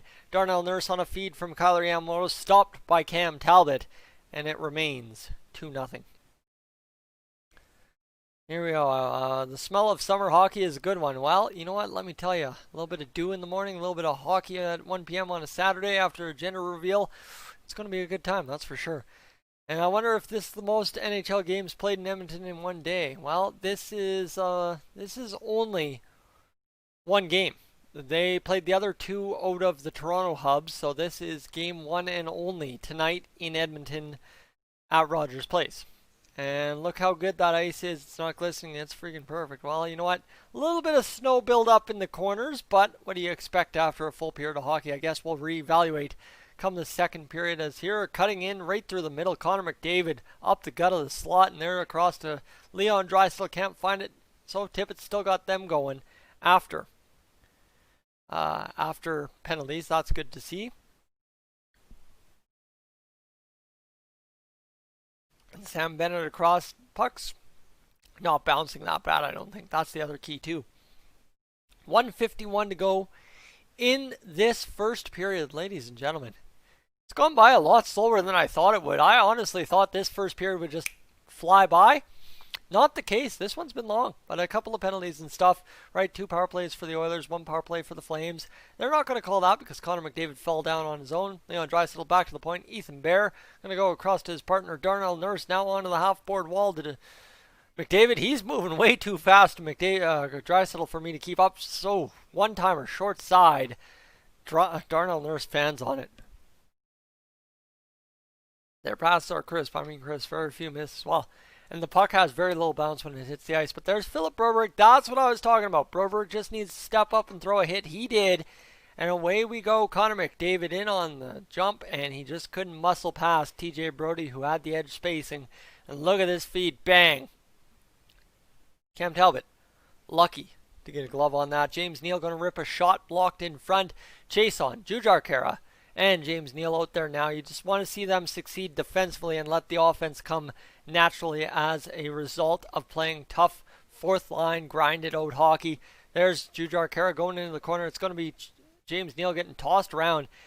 And you can't, ooh, yeah, James Neal taking a bad penalty there. Big time slash. Now James Neal, he's going to answer for that slash. And now a little bit of rough stuff. Oh, Chase on getting in there. There's a helmet off. Of course it's Matthew Tkachuk. The Oilers, the Flames along the boards, the Battle of Alberta. It's an exhibition game, boys. Calm down. But hey, you know what? I'm not going to complain. Let's get it going. Woo! Good time. Woo! It is hot. It is hot. It is hot. The Winnipeg game is on Sportsnet at 8:30 p.m. tomorrow. Oh my goodness. All right. Refs have to figure this out. Rasmus Anderson chirping a little bit of a fest up there. Ethan Bear, James Neal on the ice for that little dust up. James Neal going to the box. Let's hope someone doesn't get injured. James Neal was gun in danger on that slash. If they show a replay, you're going to see what we're talking about there. So what's the penalty going to be here? Tyson, shut up. 2 minutes slashing to James Neal. That's all you need to know. We got you covered. And definitely, guys, if you're new to the stream, don't forget to hit a like as we get set for this penalty kill. Hopefully, they'll actually show the penalty kill graphic. And oh my goodness. James, come on, man. It's Matthew Tkachuk. Don't be doing that. Don't be doing that. James Neal, he's smiling a little bit. I know what I did. And I did it for a reason. All right. And here we go. Broberg, Kronwald, Reader. Did I see that? I thought it was just a little bump. I don't know. Maybe I missed it. I don't know, guys. Like I said, this period's going by slow, but I'm missing a lot. The eye is not as sharp as she used to be in the wintertime. A little bit maybe due to the heat, but we'll find out as there's a shot. Koskinen turns it aside. Gaetan Haas out there on the penalty kill. Who, man, how awesome would it be to see Gaetan Haas, if Sheehan's injured for a long time, Gaetan Haas turn into a very dynamite penalty killer. That'd be mint. Here we go. Shot on net. Mikko Koskinen the stop. Look at that diving block on the pass by Adam Larsson. Pucks out of the zone. And the Oilers killing this penalty, doing what it takes against the Flames' top power play unit. It is good to see. Is it still considered slashing or is it major slashing? I think it's a gross misconduct. Do they have that in the NHL? I think they have something similar. But there you go. That's it. That's all. The Edmonton Oilers skate off the ice at Rogers Place. Connor Mcdavid looking absolutely exhausted like I am with a 2-0 lead, ladies and gentlemen. What a night to come on back. 9:18 Mountain Time, and the Edmonton Oilers have just completed their first period of hockey since March 11th, 2020. That is crazy to me. As wow. That's been one heck of a stream so far. And the crazier part yet to me is what you need to know here on the Goaltending TV stats side. If you're new to the channel, hit the subscribe button, leave a like, and secondary to that, let's get you some period stats. I love to do those recaps for you.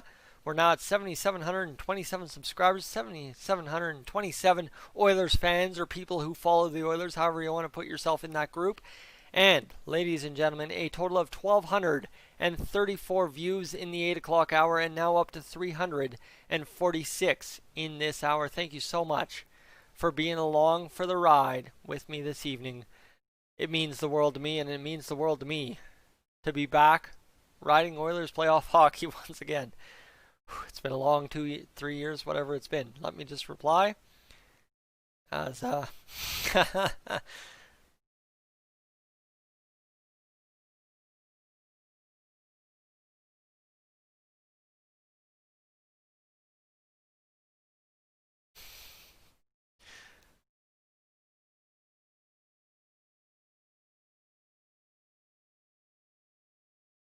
right, ladies and gentlemen, let's get back to it, shall we?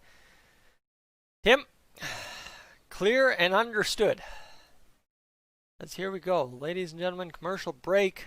I'll throw you an ad and we'll see what we can do. We actually have the same amount of likes on the stream as we have people tuning in. That is something we don't usually get to in a live stream. So that, again, thank you for that.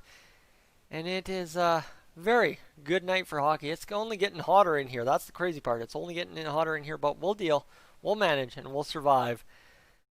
As it's been one heck of a return to hockey for the Edmonton Oilers. It's been a good return to hockey. As it feels good to be back. That's all I got to say. It's very, very understated. So, you guys want to go over and raid Hot Take Hockey? We could do that. We could do that. Let me just score up his link here. That's the problem. I got to go score up his link. And you know what? It's the intermission, so we'll kick back, relax, and get this going. Old John's only got 184 people watching the Oilers versus Flames in his stream. And let's go over there, copy the link, and make sure I've got my desktop audio muted. That's always the key here. And let's get to it as the intermission entertainment. And see, that's why I had to make sure I knew what I was up. All right, so the link to John's stream, link to Hot Take Hockey stream for Oilers and Flames.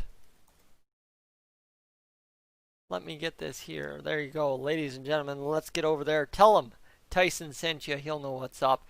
61 watching and 63 thumbs up. But I think the period recap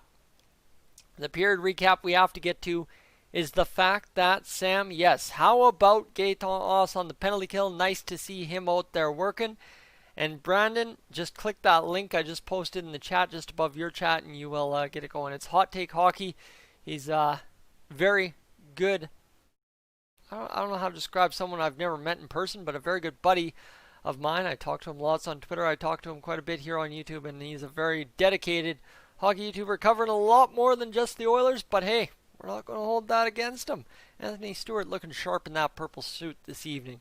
I don't know what shot they're using, but it's light outside here. I'm less than 3 kilometers away from Rogers. Yeah, I don't know, unless they're using old stock footage. I couldn't tell you. But here we go. Here we go. Let's get this going. What's going on?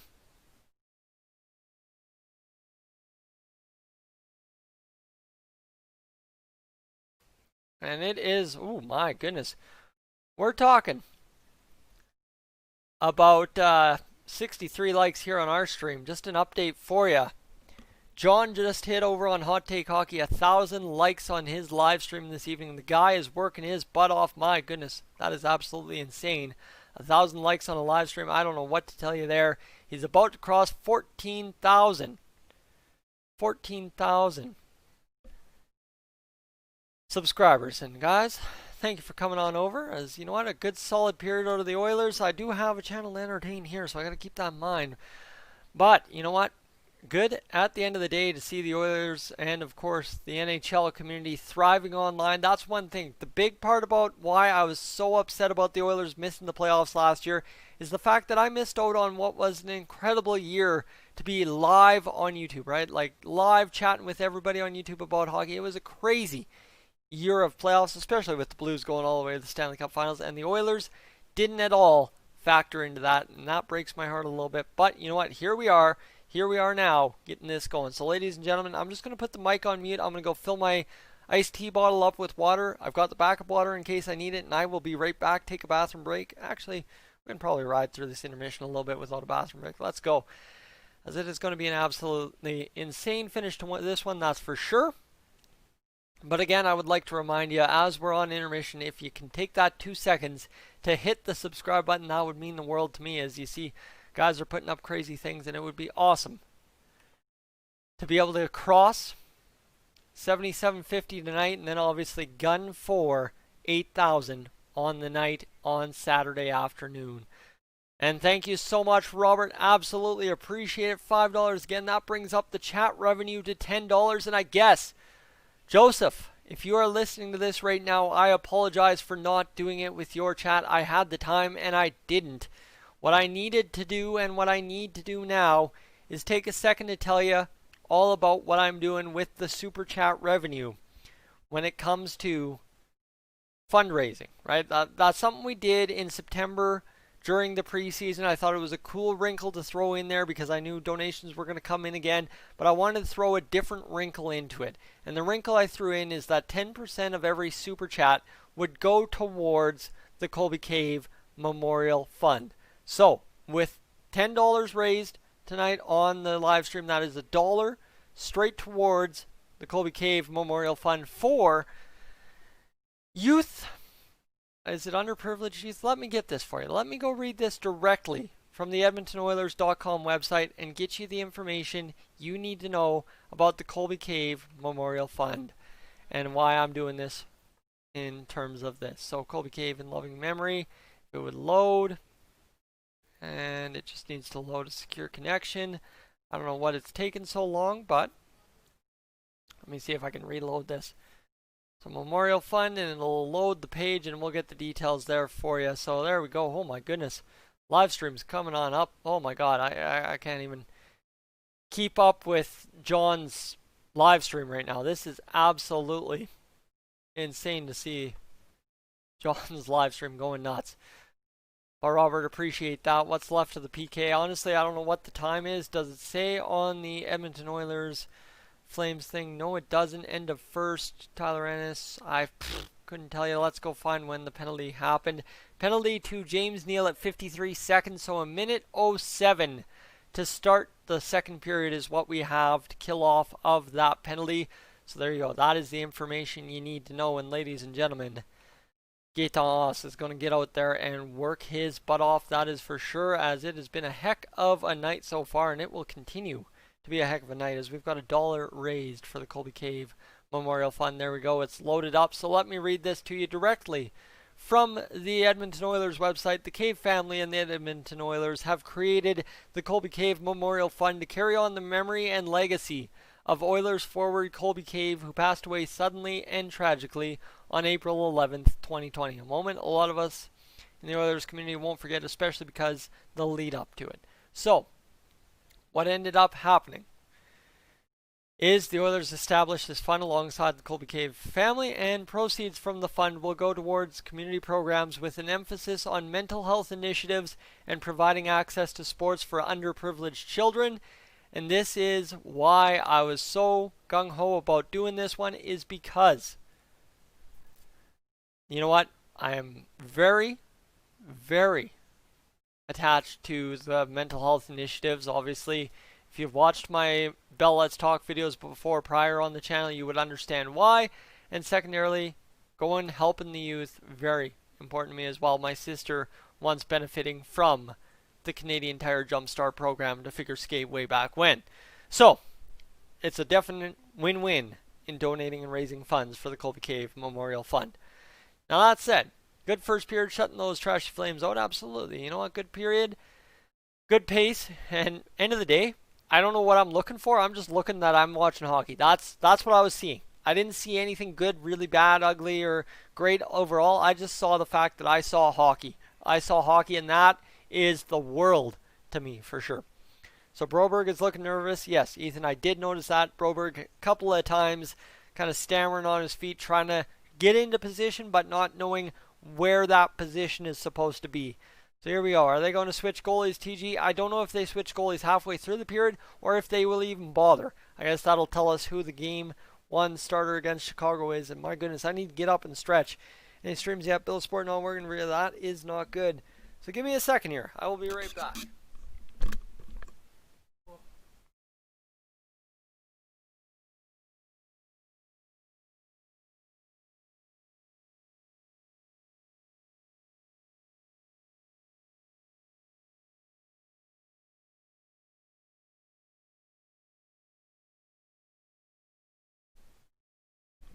Oh boy.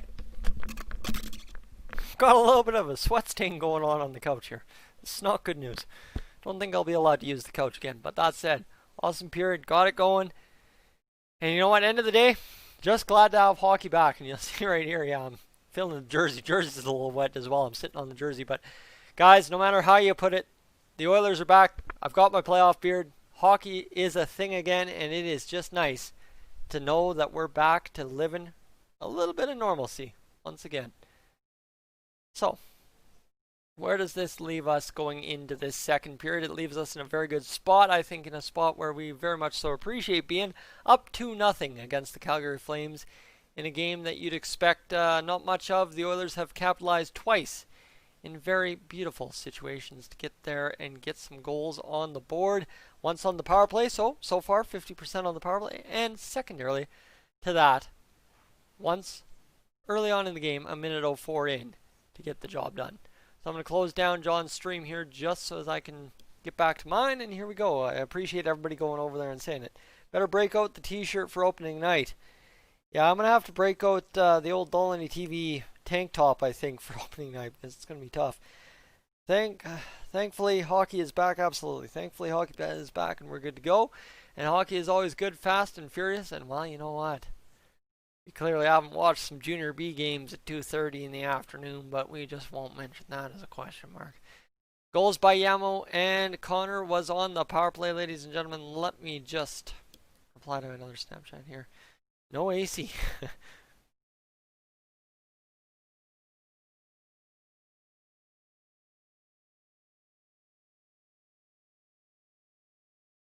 Oh, look at that. Kyler Yamamoto doing it. Ooh, look at how sharp that looks. That is professional look.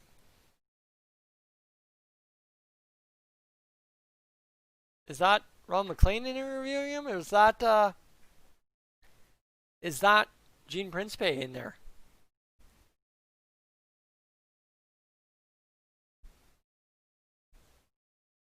Ooh, that's nice. That jersey is wilting as much as you are.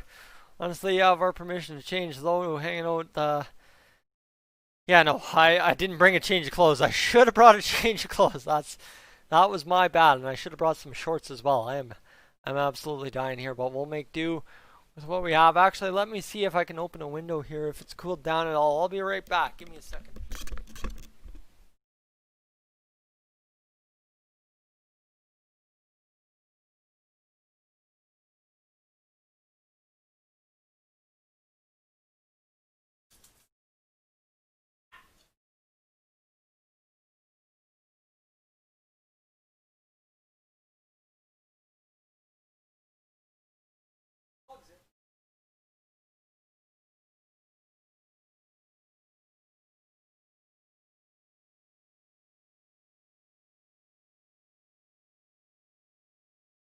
How are you guys doing up there?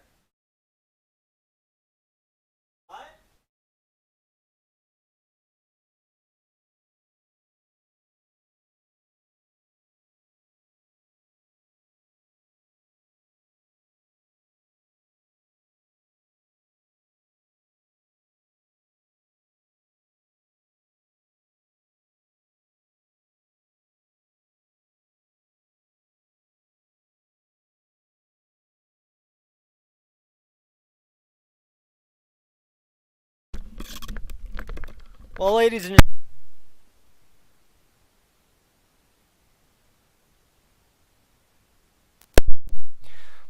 gentlemen, I will tell you that is a no-go on the old AC. Or hoping that the window will open up or something. As there's not much for that for sure. As here we go. All right, back to it. Just cut the sleeves off summer hockey. Yeah, wouldn't that be something? Old t-shirt jersey. Actually, that would be something interesting. A jersey t-shirt material. That would be a heck of a product to sell during the summer. Don't jump out the window. I tried. I went to the laundry room and tried to jump out the window, but it's hotter out there than it is in here. As here we go. As let's see. Why is LOL in percentage? I don't know. There's a real NHL pace out there, more so than the Pittsburgh Philly game. Yeah, I don't know. That game went to overtime, didn't it? And I was still at work when that was all happening. I know Pinder and Steinberg filled me in that that game was over, and that's all I know from there. Pay attention. That's not exactly my strong suit. You guys know that. That's my goodness. It is getting hot. Let me just go over here a sec. Pull this up a sec. And just do one of these. Ooh. That creates absolutely no airflow, but it helps. Oh my. That's better. That's better. There we go. A little bit of airflow, a little bit of that, a little bit of good to go. And let's get this going. Yeah, welcome in. Good to see you along. Oh man. Guy is dying. Okay, that's the last thing. I just have to go fill up the water and then we are good to go for the second period. So let's get to it. I'll be right back.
All right. Here we go. Sorry, my friends. Got to fill up the water, and here we go. Ken King, he passed away March 12th, 2020, the same day the old season was suspended. Ken King, very formative of the Calgary Flames. Guess what? A little bit of juice left in there, and we got ourselves. Yeah, there we go. Good to go. So let's see. The Oilers Flames on the bench. Let's get it going. As I'm in Fort Sask, and it was a hot one. Yeah, it's a hot one in Fort Sask all across Alberta today. All right. Discussion. Cut her short. Hockey. TV on. Let's go. Second period starts now. The Flames win it back the exact same way they did last period, except for this time because the Oilers are killing penalties. It is not Zach Kassian chasing it in. Where am I at? I am here. I'm ready to go, and I'm excited for the start of this period. Let me see. Am I still live on my screen? I am. I believe not. I don't know. I don't know if I'm live or not, but I appear to be live on my screen, so we should be good. As 19:33 to go, and look at Josh Archibald crashing, banging, freeing pucks loose. 37 seconds to go on the power play for the Flames. Obviously, several seconds have ticked off since I last said that. Keep that in mind. But Elias Lindholm, he's going to step into the zone. Look at that turn back, and he's going to have to flip around. Oilers crisply having everything shut down. Trying to remember my vocabulary. I haven't used big words, fast words in a while, but here's Lindholm. He's firing a shot. And look at that once again. Mikko Koskinen squaring up a puck and using his body to get in front of it. You absolutely love to see Mikko Koskinen doing that. So ladies and gentlemen, a reminder as we enter this period, if you're just joining in, Game 1 against Chicago, 1 p.m. on Saturday. Key to being here in this stream for that, hit that subscribe button. You'll get everything you need to know there, and we will be good to go. As Azrael, I would love to show the game. However, copyright restrictions, and if I do, well, I don't have my channel any longer, and we got way too much of a good thing going here, as you see 74 people in the chat, to risk losing.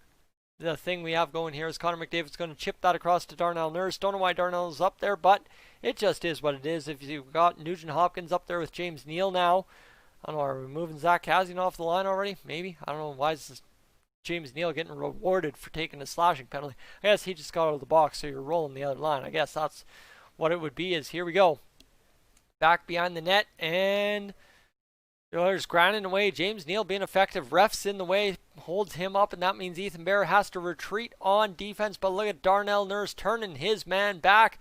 That will allow Connor McDavid to get into the action, and now Nurse, a couple cross checks. Dylan Dubé taking exception. Darnell Nurse just whacking Dubé. My goodness, beating him up. However, the Flames still have the puck. End of the day, that's what hurts, right? If the Flames still have the puck, we are hurting. Darnell Nurse is going to fire that across. It's going to flip out off of Zach Kassian's stick, and Cam Talbot comes out to play it. So we're rocking, we're rolling, and we've got ourselves a little bit of hockey going here. Definitely, as I said with the subscribe button, don't be shy to hit that like button on the stream as well. If we can hit 100 likes tonight, that would be something absolutely insane. I don't think we've ever done that in a stream, so if you'd be so courteous, that'd be great, because as you see, the like button definitely gets more people in here. We've been bouncing between 55 and 85 all night long.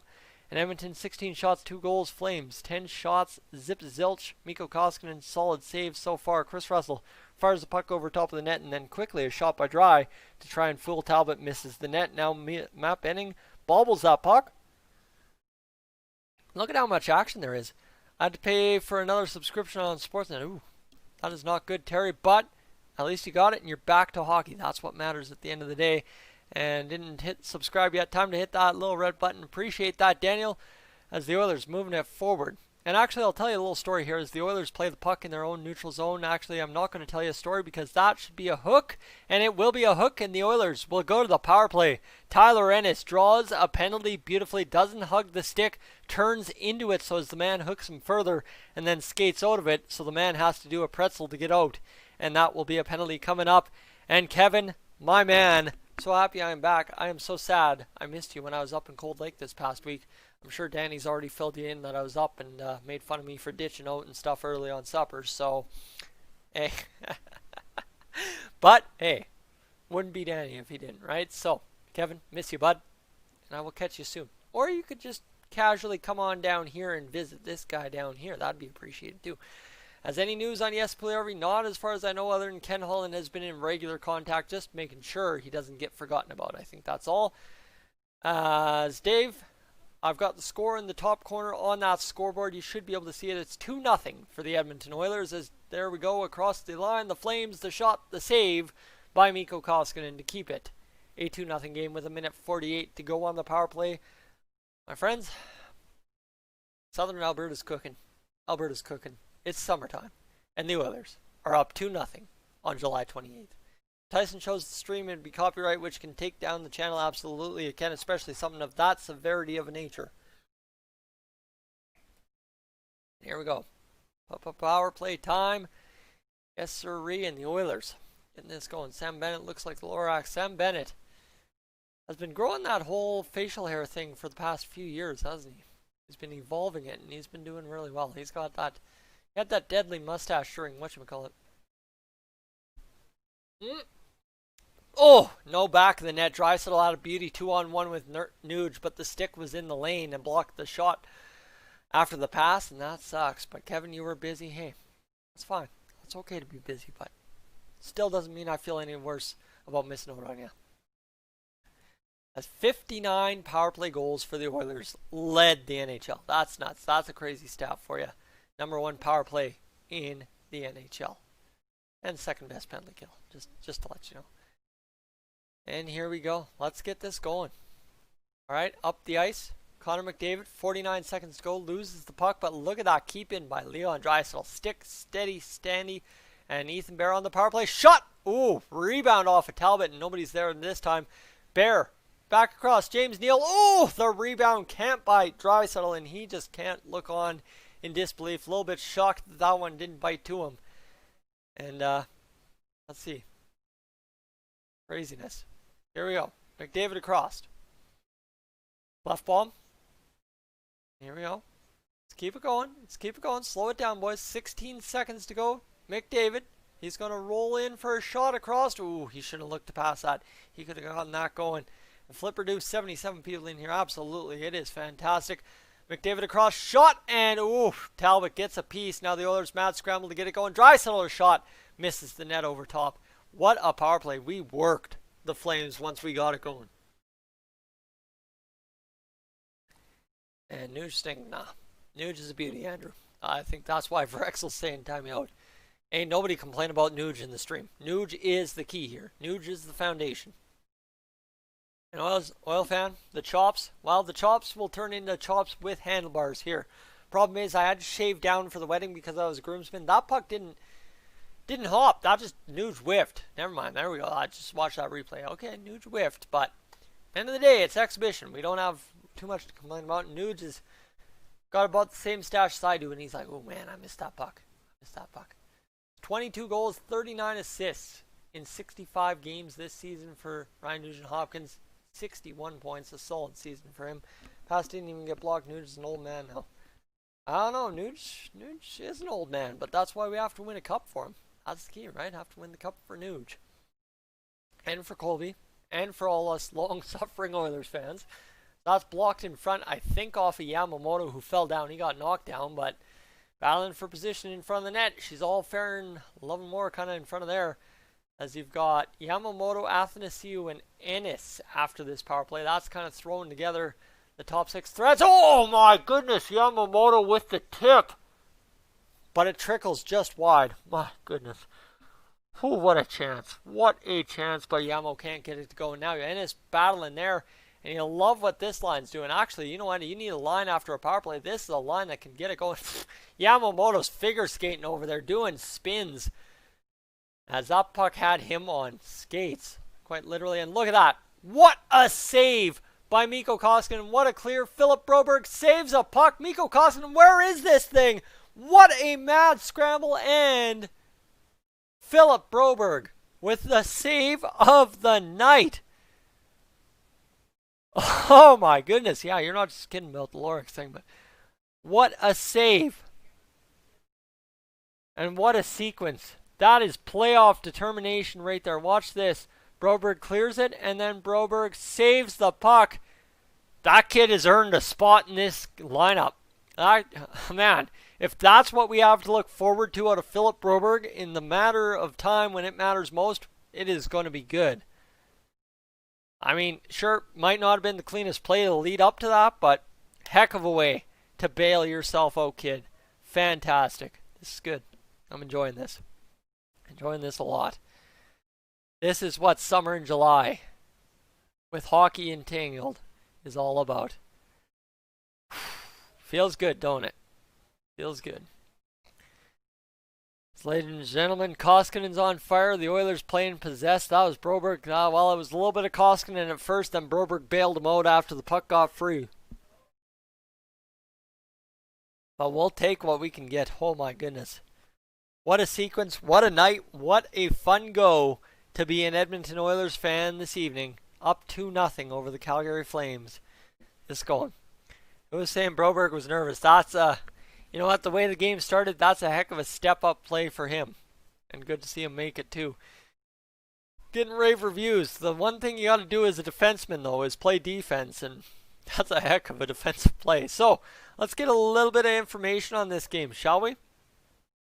As what we know is it was Kyler Yamamoto, 104 into the first from Clefbaum and Ennis, then Connor McDavid from Draisaitl and Clefbaum. So who is the Oilers' points leader in this exhibition game, in the exhibition season pre-playoff? Oscar Clefbaum. Just news for you. The other news you need to know. The first period summary, 16-9 the shots for the Oilers over the Flames, 4-4 in the second period, 20-13 the total. And then you've got 1 for 3 on the power play for the Oilers, 0 for 2 for the Flames. And then, well, you know what? The face-off percentage, 55 for the Flames, 46 for the Oilers. And you see this bobble Broberg bobbles it. It goes right to a Flame stick. So, right, again, bad play, good save, makes up for it. We're okay, right? And then in the day, takeaways 2-1 for the Oilers, giveaways 6-2 for the Oilers, as was that a giveaway from Broberg leading to the save. However, hockey action back on my TV. Let's get to this and let's get going. 13:15 to go in the second period. Patrick Russell flips this one forward. Offside at the line are the Flames, and we're good to go. And Broberg already looks better than the Nurse. Well, did the exact same thing Nurse would do, throw it away in front and then have to bail himself out. So I'm going to keep it cautious, because the thing is, when it comes to Philip Broberg, I don't want us to get too hyped about it. I like that there's hype, but I don't want us to get too hyped about the kid before he works his way in, kind of deal, right? We're going to miss Broberg for another year. This is just a taste at this point. As Connor McDavid wheeling his way in. Look at Connor McDavid spinning off a check, going back to the point. What a play by Connor McDavid to force that puck deep, and now down to Zach Kassian. Near side corner, it's going to be across to Nuge at the half wall. This puck floating around a little bit. Now Zach Kassian walking in. He's going to try. Why is Zach Kassian trying to pass that puck? See, that's the thing. Zach, take that puck to the net, and we have no problems at all, my friends. We would be good if Zach Kassian would take pucks to the front of the net. 12:47 to go as the Flames clear it down the line, and that will be picked up there after a cutoff by Clefbaum by Adam Larson up to Nuge, who will fire it across and in off the stick of Zach Kassian, Rusty. And you know what? Good to go. Here we go. Back across. Matt Benning shot on. Nuge turned around, and that's the third time I think I've seen someone turn around. Here's a shot chance, and a little bit late getting there by Matt Benning. A little bit of a late pinch, and now the thing is, gap control's been beautiful for the Oilers. I don't know if the Flames just don't have their skating legs tonight, or if they're just not as fast as we are, but things have been interesting. How about that pass by Athanasiou to McDavid across Athanasiou, and just overpassing. But hey, it's exhibition. You got to figure that out, right? Just take the puck to the net. You'll be good. That's always been the gripe all season long with the Oilers, but we'll be good. We'll be gold. We'll be great. Not too concerned yet. Here we go. Athanasiou across the line, and they're going to call that offside. That was mighty close, but hey, ref's got better eyes than I do. Exactly, bad play from Broberg, but pulls the Sheehan and fixes his mistakes. Exactly. That's just a little bit of an overpass. McDavid didn't have to do that, and he just overpassed it, but what do you do? And Nurse at forward, we haven't had that discussion in a while, but again, that could be a cure for the things to come, right? If we need to open up cap space on the blue line and you're allowed a compliance buyout if the cap stays flat, who knows what things look like at times. It'll be interesting if James Neal finds his way out of Edmonton. And Hard Cops, welcome in. As boys, someone shoot. Yeah, that's Spencer. I'm feeling that. That's all season long. That's what I was usually yelling in a stream. Is just shoot. Just please shoot. Just please shoot. That's all I care. And you know what? We shot all around in that first period, right? 16 shots in that first period. There's a reason we were up to 21 shots or 16 shots after the first. Now we're halfway through the second. We're to 5 shots in this period. We had several chances. Talbot's been shaky. Just shoot. But exhibition, right? We're not all going to get pleased by an exhibition game against the Calgary Flames in which, really, what are we doing this for other than risk an injury? But don't curse it, Tyson. As Hard Cops, appreciate that. I would love to check what we are at for subs. Definitely, guys, if you haven't done that, hit that subscribe button, because you want to be here on August 1st against the Chicago Blackhawks when we get the actual playoff live streams rolling. It's going to get even crazier in here. Let me just do a quick check for you. As this hour, we're at 1,134 views. Those are numbers I don't get on Goaltending TV, I'll tell you that much. And we're up to 7,732 subscribers. So ladies and gentlemen, my challenge to you is, can we do the 7,750 tonight? Let's do it. If you're in this stream right now, as the Flames win this face-off, hit that subscribe button. Let's get this going, because August 1st is going to come mighty fast, and you don't want to have to just happen upon me once again. So let's get to it. Broberg out there once again. Yamamoto finding a puck. It's going to go on to a Flame stick. Shot wide. Bounces in front. Bennett, the save by Koskinen, who's looked absolutely stellar tonight. And, my goodness, it's been looking good as another save. Glove save there by Koskinen. And you've got somebody just shoving at Broberg. And Broberg's looking at him like, buddy, what are you talking about? I ain't going after you. And so there we go. The whistle, and there comes David Riddick in the net. So here we go. The Oilers need an excuse to shoot the puck on net in the second period. Can anybody in the crowd tonight find an excuse for the Oilers to shoot the puck right now? I think stick flip Dave would be an excuse to shoot the puck on net. Would you not? And here we go. Mike Smith coming in halfway through the game for Mikko Koskinen as well. So we got a whole shebang going on here. It's going to be a whole interesting thing. Who knows what happens from here? I'm going to take a second to reply to a text. And yeah, it's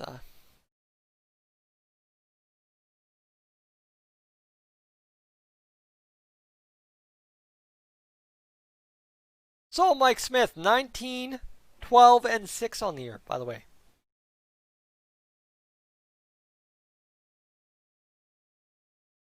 All right, let's get it going. There we go. Text replied, stick flip going in, Smitty 2.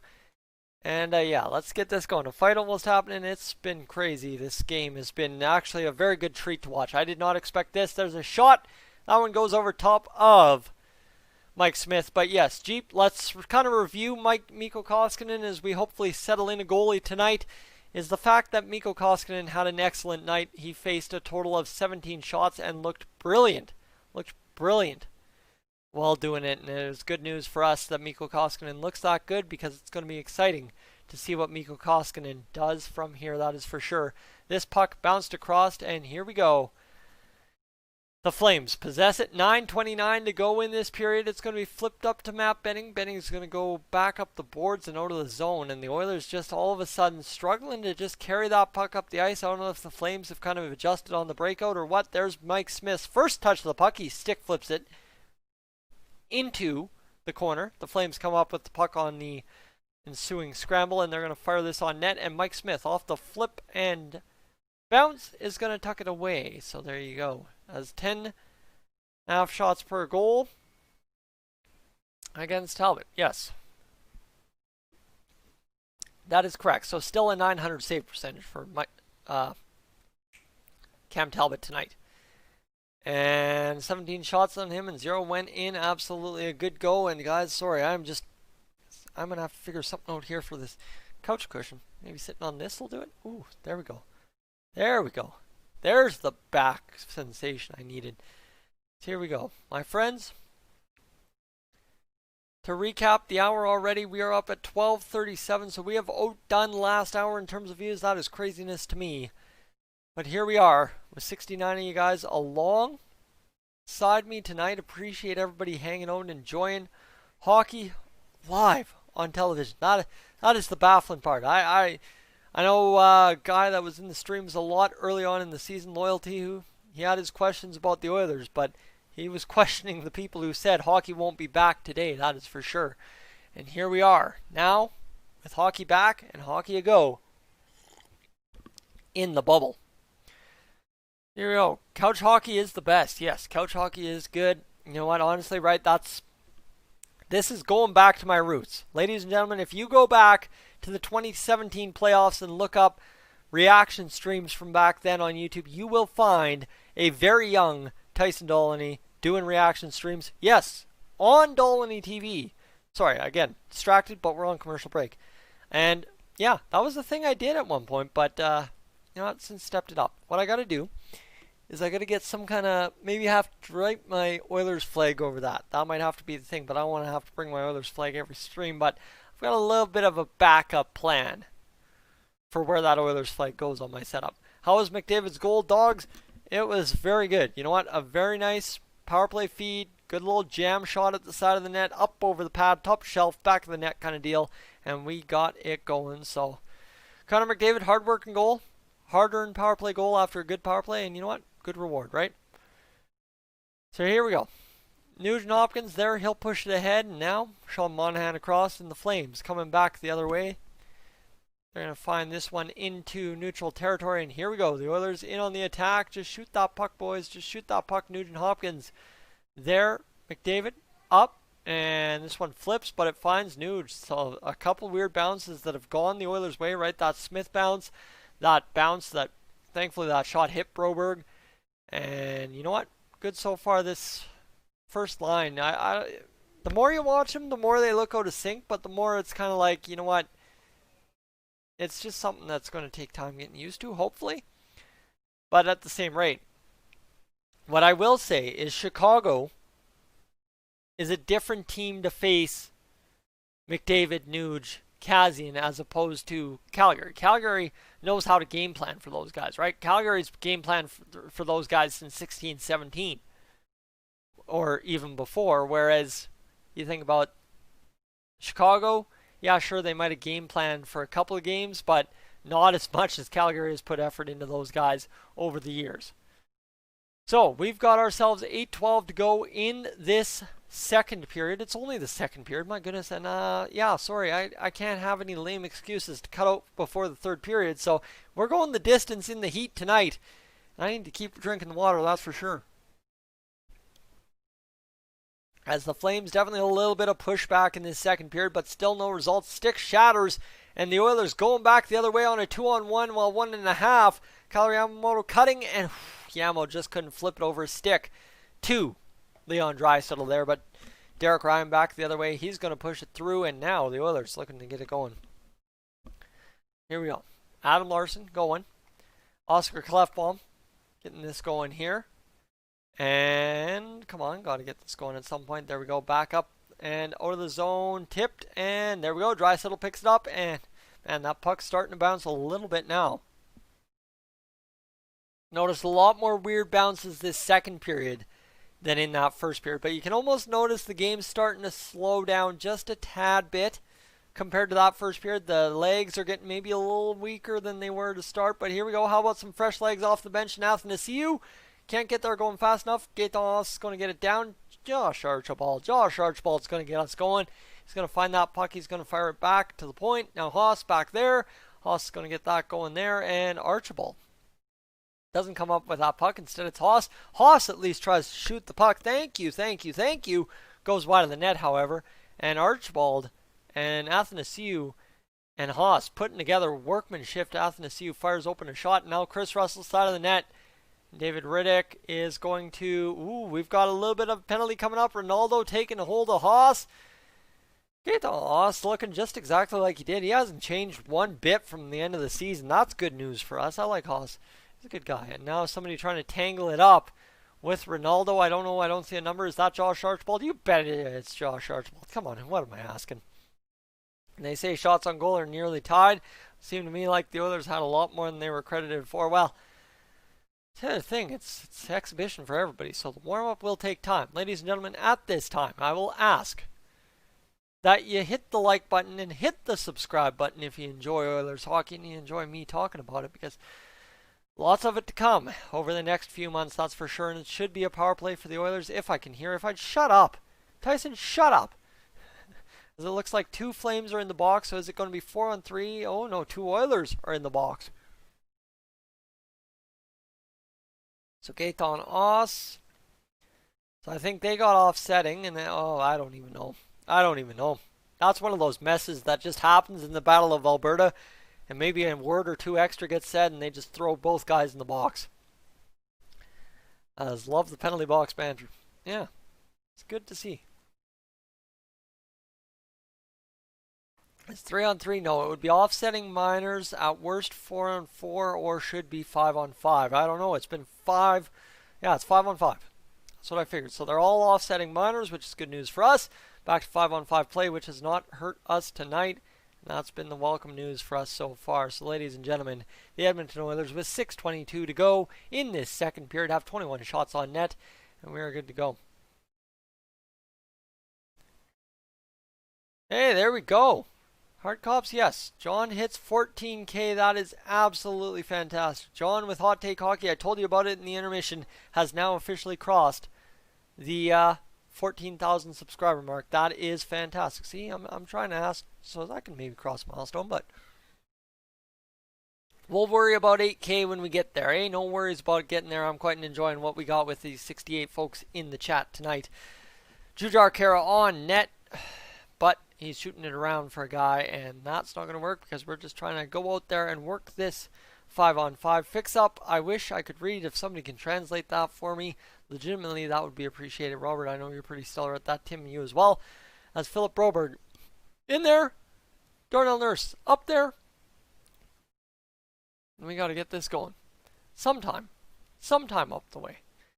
As the Flames get it going, 20-21, the shots the Flames trail. That shot deflected wide. And Zach Kassian will flip this up the ice to Connor McDavid, who might blow a defender. Yes, he will! Except again, instead of doing the patented Connor McDavid tuck, he passes it back to Nuge. It's as much Connor McDavid on that line as it is Nuge and Kassian. That's the problem. It is not a full winger problem. It is Connor McDavid is just not making the Connor McDavid smart drive to the net plays that he normally does against the Flames. That one, I don't know if that deflected off Broberg. Thankfully, I probably hope it didn't.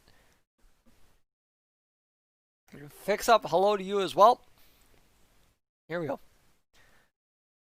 Whew, I just need to breathe. That's the key. I just need to breathe here for a second because I am hot as hot can be at this point. Let's see what we got going on here. We've got ourselves in a fun go here. It's been a long night already, and there we go. So let's just do a little tabulation here.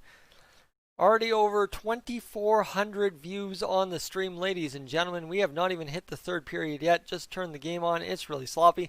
Yeah, it's turned very sloppy. The first period was very, very good. This second period has taken a nosedive in terms of quality, but like I said right as soon as I noticed it, I think it's just a matter of the guys just kind of hitting that wall that is in the second period after not playing an intense game for 4 months, right? These guys have not, yeah, they played simulated games, but this is actually, there's guys getting up in faces, there's scrubs, there's everything going on that we quite honestly haven't seen for 4 months. And even then, the hockey 4 months ago wasn't the Battle of Alberta, it was against the Winnipeg Jets, so to a degree a different thing as well. Boring is relative. It's not a rerun. This is key. Robert's got a good point. It's not a rerun game, so thankfully, my friends, everything we have watched so far tonight is new. And am I a fan of the host? I am a fan of the Edmonton Oilers, you betcha. Deep freeze, the coldest temperatures in the 2000s. January 15th, 2020, minus 37.8. Woo!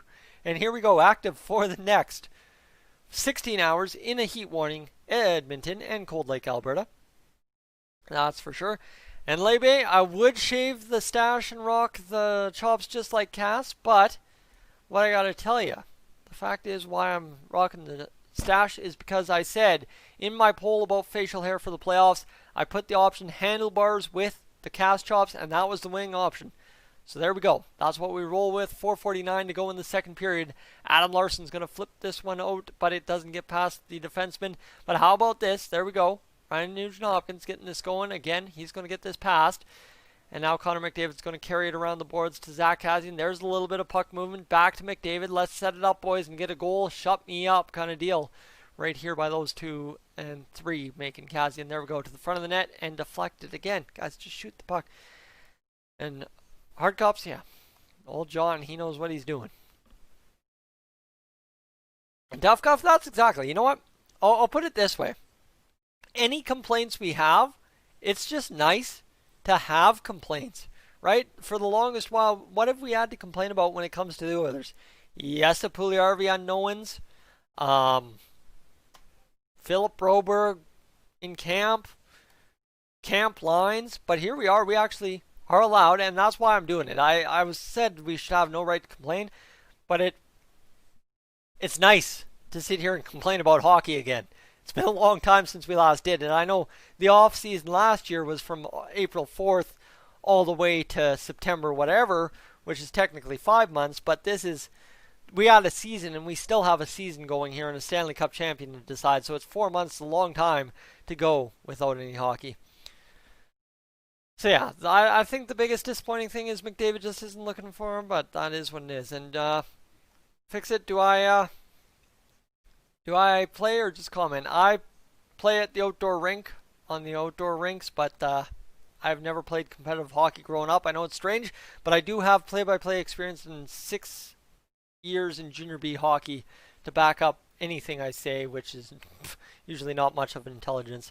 As even Yamamoto there, just a weird hop on the puck, and he kind of clubbed up on it, you could say.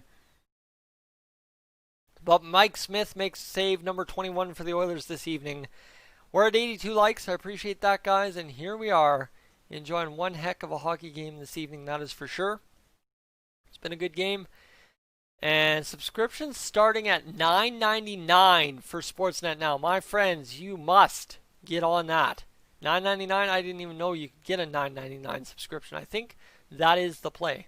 Absolutely. And that is what I figured the ad suitability on the live stream. Down and out.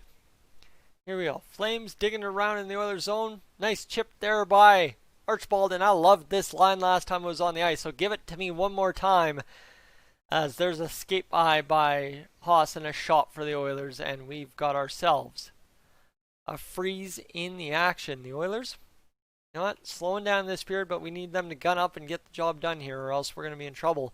If we let the Flames get too close into this one, my goodness. That Sam Bennett mustache is goals. My mustache can look like that if I grow it long enough, I'm sure, but might need more than until October to do that. Educational training from Nate, can't forget that. Well, that is true. I tried to deny I learned anything there because just straight up I don't use it every day for a career, but end of the day, did learn quite a bit.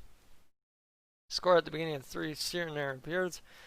And at least we're playing good defense. Yeah, you know what? We're clamping down. Yeah, we've given up 21 shots, so less than we've taken, even though we're not shooting the puck in the second. And secondarily to that, we've given up 0 goals and only had one really risky play in front next to one tip by the Flames earlier in the game. And let's not forget the man has some damn cool cats. Yeah, the cats are the cats are pretty mint. Let's be honest. You guys have seen Zap and stuff in the videos. Her little haircut's pretty good. Love her little haircut. Actually, my brother was commenting on her haircut today about how soft she was. Ooh, that domed Mike Smith. He went down to make the save, and it caught him right in the chin. And yeah, he's not impressed. But look at that flow. Smitty's got flow. My goodness. That is some flow on a 38-year-old hockey player. Look at this. Back to the point after taking a bump. And then this one goes right off the dome on a deflection. Yikes. And that hurts. No, it's just something, right? Obviously, I was willing to give the benefit of the doubt on Mcdavid early, but yeah, just shoot the puck, do the tucks. It's just the dynamic take it to the net just hasn't been there in Connor McDavid's game. I think that's my problem. And not really having to keep the barn door shut. That's true. But it's been a good defensive game for the Oilers so far. You know what? End of the day, considering it's the Oilers. I guess that's, if you want to put an asterisk on that comment, say it's the Oilers. It's been a good defensive game. Here we go. All right. Here we go. Let's go. Milan Lucic. Can't get that going. He's battled there by Adam Larson. You like to see Adam Larson handle Milan Lucic. That's good news for Oilers fans. So here we go. One thing about the Hawks is I think their bottom 6 is quite small. So that should be a lot of fun for our big dogs to eat. That's for sure.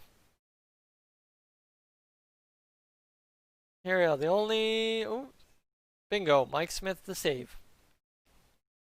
And they only been playing like 2 weeks. McDavid's fine. No. I'm not saying there's a problem with McDavid. It's just he's not doing the regular McDavid things. That's all I'm saying.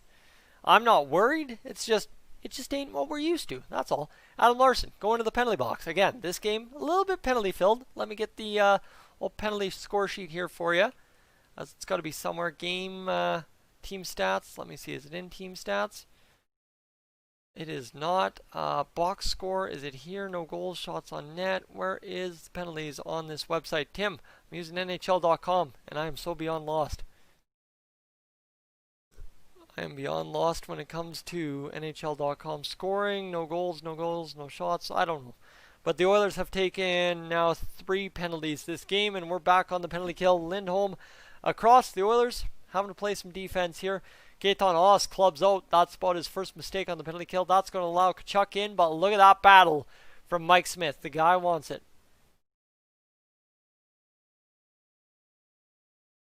Here we go. Let's get this going. 1:28 to go in the power play, but instead we're going to watch 33 seconds tick off the clock. Johnny Gaudreau's gonna maybe do something with his puck, but I mean it's kind of pseudo playoffs, so Johnny Gaudreau probably not gonna do anything with the puck this game. Not really surprised. I really haven't noticed him out there. Have you noticed Johnny Gaudreau? I don't think I have. Has he even had a shot? I don't know. We'll find out in the intermission. But 7 seconds to go. The Flames wailing for a shot, and there's the goal as Darnell Nurse falls on top of Mike Smith, and Elias Lindholm scores. I think, you know what? Johnny Gaudreau's going to get an assist. Dang. Got this game. Jay, we're hoping, but look at that. That was a breakdown there. Watch Darnell Nurse. Yeah, so Johnny Gaudreau is going to fire that. It's going to get tipped, and yeah. Darnell Nurse wipes out, takes out Mike Smith, and back of the net, Elias Lindholm. PP stands for power play, yeah. And I mean, again, okay. The fun part about this, if anyone's going to take out Mike Smith, it's going to be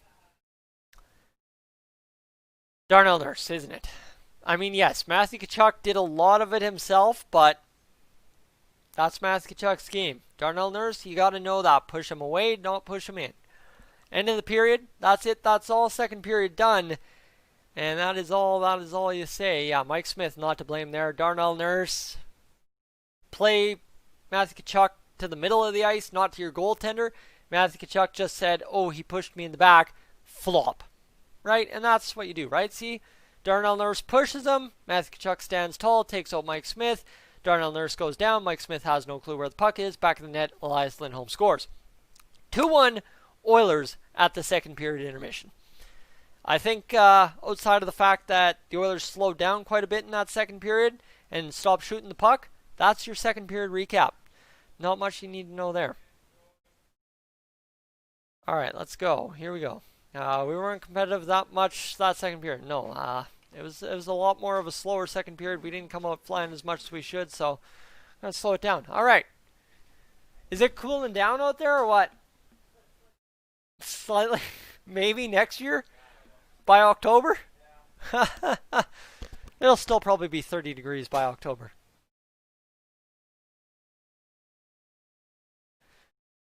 My goodness, folks. It is a hot day. All right. Picks up. The person doing the cast is Tyson Nolan, hence the Nolan TV.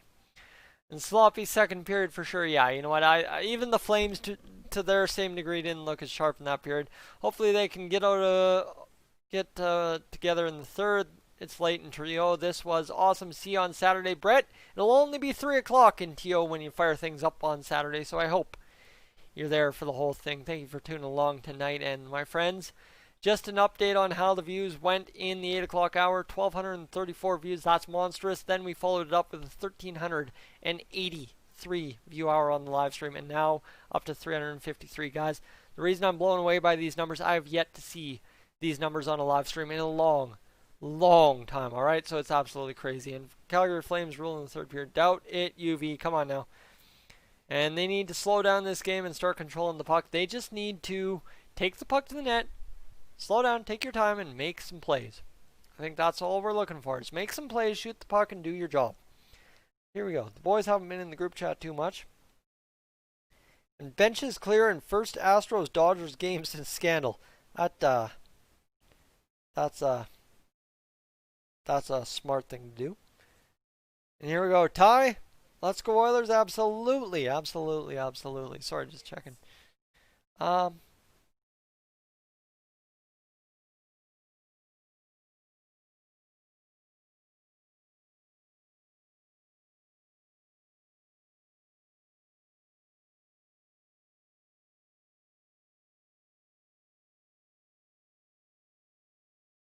Alright, let's see. Tkachuk got away with high stick and a goal a minute later.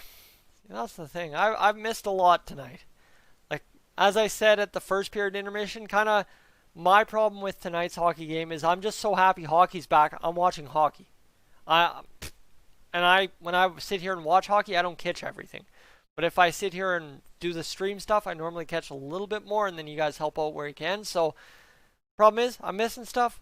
It's exhibition, and I think as Troy said earlier today, is just, it's exhibition for them, it's exhibition for me, it's exhibition for you guys. let's get warm, right? We got a long time to go until October when the Oilers lift the cup, so we have a lot of time to perfect this for sure. All right, let's get this going. Shall we? 85 likes, ladies and gentlemen. This is a reminder as we head into intermission to hit that like button. Let's get up. Let's do 100 likes. We can definitely do 100 likes today on stream in the third period. And secondarily to that, if you've enjoyed what you've seen in this period so far, the second period, the first period, hit that subscribe button. It would mean the world to me. And the fact that we're closing in on very close to 8,000 subscribers after a very slow growth in March, April, May, we're now getting close, and I would love to get things going towards 10K for the playoffs. Peanut, appreciate that. Ty, I know right now I'm so happy it's back. I can't understand how happy I am that it's back. And so do you think any players will get sent home for breaking the rules of the bubble? I don't know. Would be interesting. I mean, carrying 30 guys, right? So that's a much bigger roster. It would be interesting to see if any guys get sent home, but I don't think you can break the roster. And Ty, appreciate you subbing and turning on notifications. That is the other side. If you want to get notified when a live stream happens, there's a little bell when you hit the subscribe button. Clicking that gets you notifications. They don't work perfect, but they work enough that it helps out. That's for sure. Fix it. You're up from Russia. There you go. And if Kachuk has a spitting incident, it might not get called. I'm just saying. It's true. It's true. Welcome to the party, and Peanut liked as well. Thank you guys. There we go, up to 90 likes. We're 10 away, so if you haven't done that, you haven't done that yet. And see, the thing is, my angle I've seen, I think I missed the replay in the intermission MH about it being interference. I think, end of the day, Nurse did give him a shove, and of course what ended up happening is Matthew Tkachuk, as Matthew Tkachuk does, did his thing, right? Just took the lead and did the extra shove. And I mean, if Ryan Kessler doesn't get called for what he got called in the playoffs against Cam Talbot in 16-17, end of the day, I don't think Matthew Tkachuk's getting called for goalie interference on that. Tough, right? That's reality. Welcome to it. But hopefully we start bending some of those calls in the playoffs our way. That's for sure. And X Snipes, welcome in. I was worried about you. You're just sending random stuff. You haven't sent anything awesome about the stream, any facts I don't know. So that's what I got to know. And Illegal Smile, 5:19 a.m. where you are, and still psyched up for the third period. This has been the best of the 3 games of the day. Absolutely. That first period is the treat we have been waiting for sure. Just looking up for the game, then you came up, I pressed on it, and I'm enjoying your stream. Thank you, Ty. That's the best kept secret, right? Is sometimes you just find something on YouTube, and we'll figure it out. So, why'd I do that? Let's fix up. Yeah, definitely I will have to. Don't spam, and we're good. But thankfully I've turned on super chat, so we're good there. The chat's just a little quieter tonight, but that's fine. We gotta all get warmed up. And hey, you know what? If you're focusing on your TV screen more than chat tonight, you know what I don't do? Blame you, because it is nice to have hockey back on my television screen. 1:37 to go in this third period before Connor McDavid hauled down. But yeah, Connor McDavid just not doing quite Connor McDavid things tonight, but he's doing all right. All right.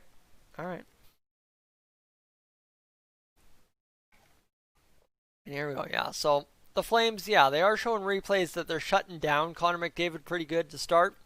And that's what the Flames do, right? The Flames know how to shut down Connor McDavid sometimes, so we aren't going to worry too much. But my goodness, says, here we go. So helpful about the Edmonton Oilers. I try. Giving you a sub for sure, chat. Appreciate that. You know, guys, appreciate everything. Even just sitting here watching the stream, for the average watch time of the stream so far tonight has been 2:29.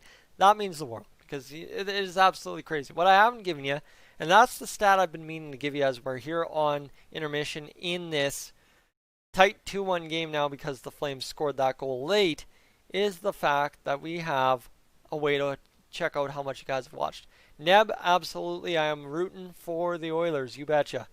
So you want to know minutes watched, and this is a stat I like to use with the streams because of how many people tune in and stuff. But how about this?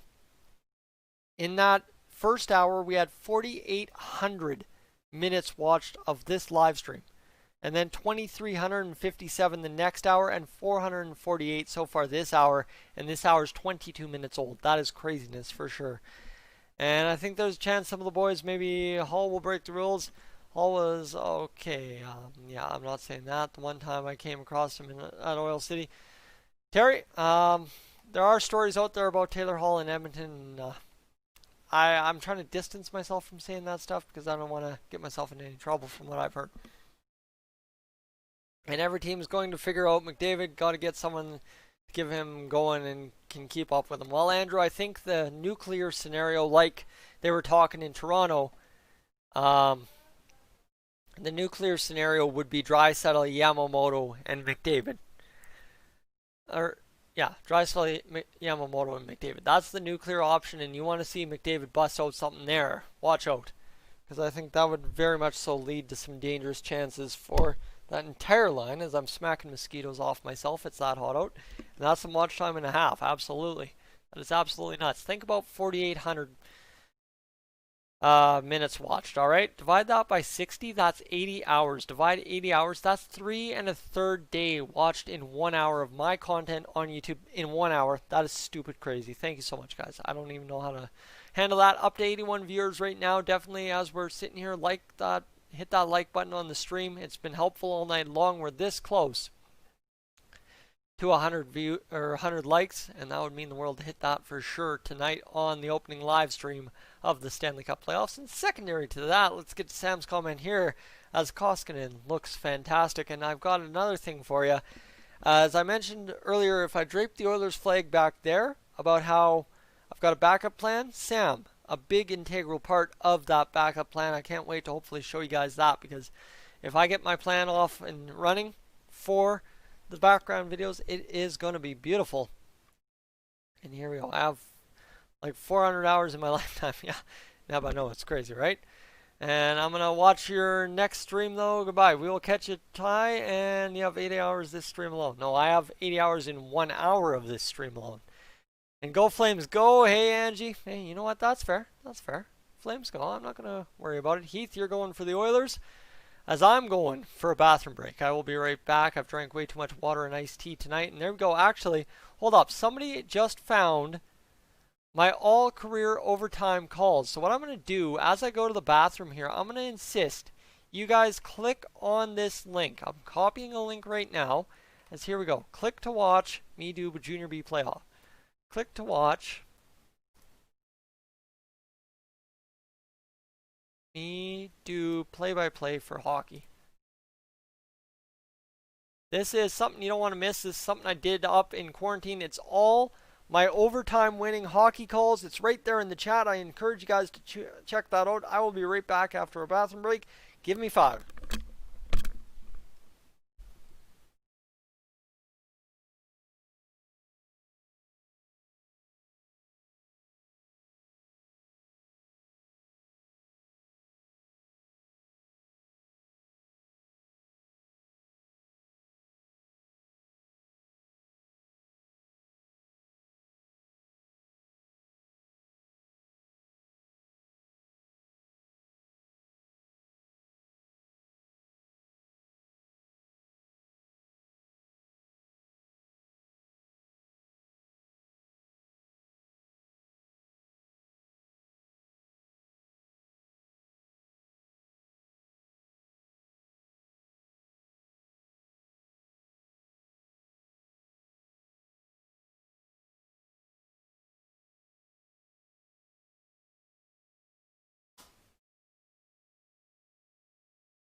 Okay, ladies and gentlemen, let's do this. Let's get back to this. They've got Elias Lindholm there. He's got a microphone. This is good. This is good. It's very hot here. Drank 1 liter water. But water is good for you. Absolutely, Angie. And it is hot in my house too, Heath. I feel that. And it's hot in your place. Everybody is hot tonight. And the Oilers doing hot too. Oilers in 3 versus Hawks. Hopefully, Edmonton versus Chicago. How many games? Yes, absolutely, guys. Let's get this going. How many games will the Oilers get going? beat you to the punch. I don't know. Tim had the playoff prediction time, and then X-Snipes had it going. You guys going good. And Oilers in 4, I think Kane can only win 1. Yeah, I think Oilers in 4 is my safe bet. I'd like to see it in 3, but that's for sure. Have a good night. Enjoy the rest of the game. All kinds of drinks. Cheers with drink of choice. See you in the playoffs. I will do. And shirts off for Kippersoft. Well, I'm doing shirts off. Go to cool. Okay. Thank you, X. I was going to take care of that myself. So here we go. I want to see how many of you guys tuned in to that. Oh, look at that. 10 extra views on that video. Thank you so much, guys, for hitting that one more time, as the Intermission Entertainment is Intermission Entertainment. Watch my overtime play-by-play calls.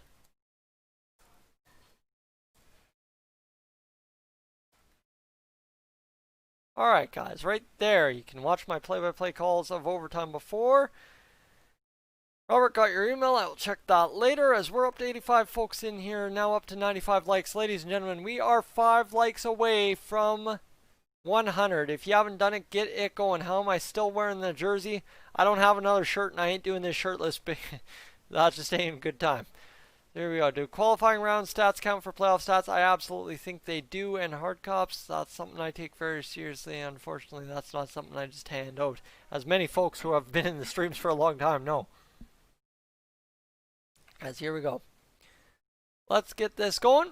My friends, 80 of you joining along for tonight's live stream right now. You should come and call the Fort Sask Hawks playoffs next year. Well, Spencer, I actually know somebody that took photos for this Fort Sask Hawks back in the day when I was in college. She did some very good photos of some fights. She actually took some video of some fights, and I'm like, oh man, can I have those fights? I like fights. Get me those fights on YouTube. But she didn't let me have those fights, so sucks to suck, I guess. And that was way back in 2015-16, I think. What's the summertime song? Rose says, hi, Uncle. Oh, Rose. Miss ya. Didn't get to see you guys. Bernie, you didn't go to bed. I'm upset about that still. I'm a little salty there. And I'm wearing a Mcdavid jersey and it's so hot. Yeah, it's hot. All right, you're going to go hard cop. Sounds good. I'm going to go quickly check in on our man, John with Hot Take Hockey, who should be streaming. I think somebody else is streaming right now too. I'm not sure who. It looks like only John actually on my subscriber list. He's up to 142 folks right now. The hockey guy reviewed the Maple Leafs versus Canadians and got 2,100 views. The numbers are absolutely insane. I'm a numbers guy, if you can't tell. That's kind of my specialty, so I do apologize for being all about the numbers, but absolute insanity. John now at 14,000 subscribers, and this is good news here. So, ladies and gentlemen, what I'm going to do quickly is go to YouTube Studio and quickly add on some tags to my videos. We're up to 7,732 subscribers. If you'd be so kind to hit that subscribe button, that would be fantastic of you. As here we are, let's go over here and let's edit this one right now, as it's looking good so far. And details, I want tags, Edmonton Oilers. I'll get to the chat in a second, as I just got to get some tag ranking going here. There we go. We're getting this going.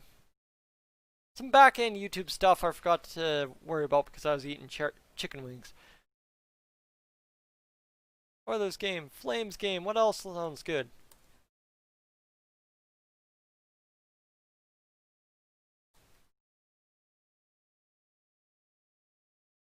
There we are. Alright. Sorry, I don't have more time to mess around. We have got a third period to get underway here. Let's get to it, ladies and gentlemen, as it is time to do that hockey. James, thank you so much. Thanks for streaming. Get yourself a Froster or a Step 2. I'm going to get myself another pack of ice cream sandwiches for next game on Saturday. Let me tell you, I don't know if they have AC where I'm going, but I am definitely going to get going. So here we go.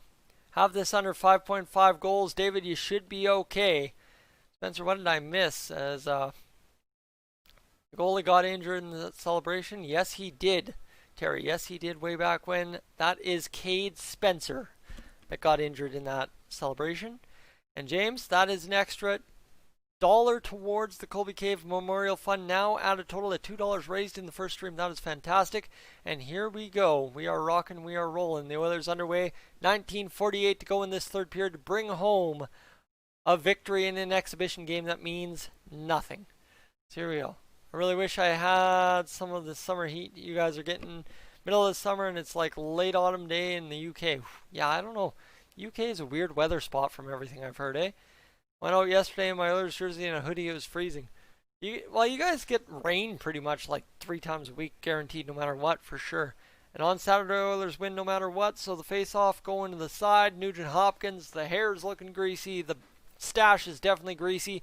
And we're ready for a third period of hockey. 19:22 to go. The shot's 25-23 for the Flames. That is not unusual of Edmonton Oilers hockey in 2020, where they get a big lead in the shots department and then give up the shot lead late in the game, as they have here. 4 assists for Nuge in 13 career playoff games.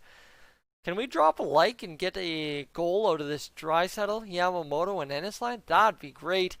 And Emma, unfortunately, I do not speak Spanish, but hola, and, is it como esta? I think? I don't know. I'm terrible with my Spanish, but we'll figure it out. So, ladies and gentlemen, this is going to be one heck of a finish here, and it's an exhibition. It means nothing, but that, hey, you know what? It means a lot to me because we've got hockey on our TV sets once again. Oscar Clefbaum back behind the net. He's going to flick this one up and out, and there goes Yamamoto, but it's way over his stick onto a Flame stick back into the zone, and the Flames start an attack. They'll turn back because they missed the puck at their own blue line, and Oilers better pick it up this period. Angie, that is the understatement of this game so far. Let's win, go Oilers, Jay, absolutely. And who are the goals so far, Red Crypt? It's Elias Lindholm for the Flames late in the second period.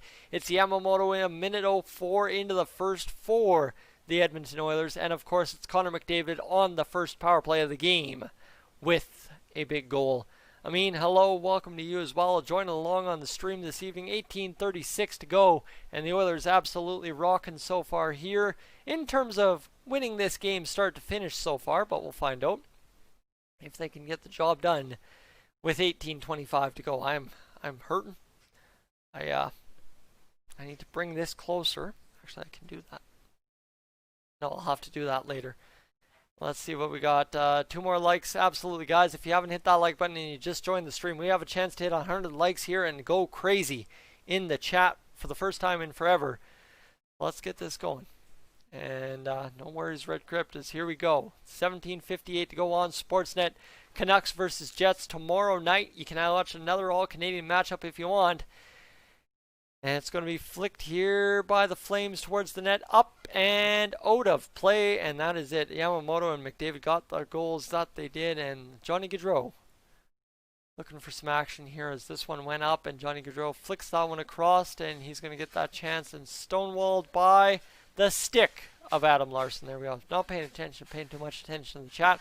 Got to figure out my happy zone between paying attention to the chat and paying attention to the game. However, that said, Sam Bennett, he loses that face-off. The Oilers flip it up and out because it goes off the glove of Milan Lucic. And illegal, it's like 30 degrees here. For us, that's inch from the sun weather. We get like 170 plus consecutive days. That year we did. And quick reminder, the mods have trigger fingers. Any swearing or inappropriate topics will get you silenced. Absolutely got it going. And Noah, you were saving it up. You were saving it up. 100 likes on the stream, ladies and gentlemen. Not what I expected this evening, but thank you so much for everything and the thumbs up and the appreciation of the stream, because let me tell you, that gets me very pumped for what we're going to see come Saturday when everything gets crazy. That's for sure. Game 1, getting it going. Funny that when I'm in Houston, it's 30 degrees in January. But then again, 30 degrees in January, we're all very grateful. I mean, Houston probably are still wearing the covers on the, what do you call them? Covers on the steering wheel. My goodness, my brain didn't want to work there for a second. But I've heard stories about Houston in the wintertime for Albertans going down there. Look at this. Nugent Hopkins getting in there. He's skating. He's deking. He's working. And let's get a puck to the net here. This line needs a puck to the net. Let's shoot Oilers. Right? Let's go. Get something going. 16:53 to go in this third period. They didn't generate a chance there. The puck came out of the zone. And now you've got Broberg moving it up forward to Mcdavid, who's going to not skate by, maybe skate by, not skate by. He's going to be turned back by Noah Hannafin. However, now Adam Larsson's going to pinch, allow Mcdavid to pick it up, and now they're going to make some passes, except Nuge has to go off the skate of Adam Larsson. And the tragedy that is becoming this line already continues. This is, man, just would love to see them do something. And the thing is, Nugent Hopkins is so key on Draisaitl's line. What's the holdup here with a guy that can take it to the net, but nobody's taking it to the net? That's the holdup. Straight up. 16:14 to go. Third period. 16 minutes separates us from being done the first hockey game in Oilers history played in July. Craziness, I know. Jim's in Edmonton, we get colder weeks than the Gale crater on Mars. And everything's relative in space. Picking up some, I think, a little bit of desperation setting in for both teams to do what they got to do to finish this out. And let's get this done here. You know what? 15:45 to go. Now just bring me home, get me to bed, and let's go. Because I still got the game review to go. Yeah, ladies and gentlemen, we've got a game review this evening to do as well based on this hockey game. Then we get going to sleep at like midnight tonight. As Yamamoto getting bear hugged by Giordano. Nothing new there. Giordano playing on the edge. And 15:22 to go for the Oilers in this game. 23-28, the shots in favor of the Flames. Flavor, yes, flavor. I'll get excited if the Oilers beat the Blackhawks 100%, believe. And crazy that would be watching the Olympics right now. Yes, that is actually a crazy fact. It is. The Olympics are supposed to be on, but instead we've got NHL exhibition hockey live from Rogers Place in Edmonton, Alberta. I mean, 2020 is all kinds of new stuff, and I'll keep embracing everything new as long as it's this fun, like watching a Battle of Alberta in July. My goodness, what a treat. Flames on the 2-on-1 across. Mike Smith with the robbery. Wow, okay, great save there by Mike Smith on the 2-on-1. That's an old-time Smitty save. And all right, we're back in it to win it now, as Mike Smith just might have woke his team up. See, I have absolutely no hearing because I keep putting the earmuff on, but man, let's go. Chris Cuthbert on the call, Louis DeBrusk doing color, and can you name a better duo for Oilers playoffs than that? As what a save by Smith, 100%. That is a $10 right there in an exhibition game. All right, there are prettier in real playoff hockey, but this is good. The playoffs are going to be really fun, James. Absolutely. We're going to have a blast, and we're going to get this going as Adam Larsson has the puck at center ice, now in his own zone.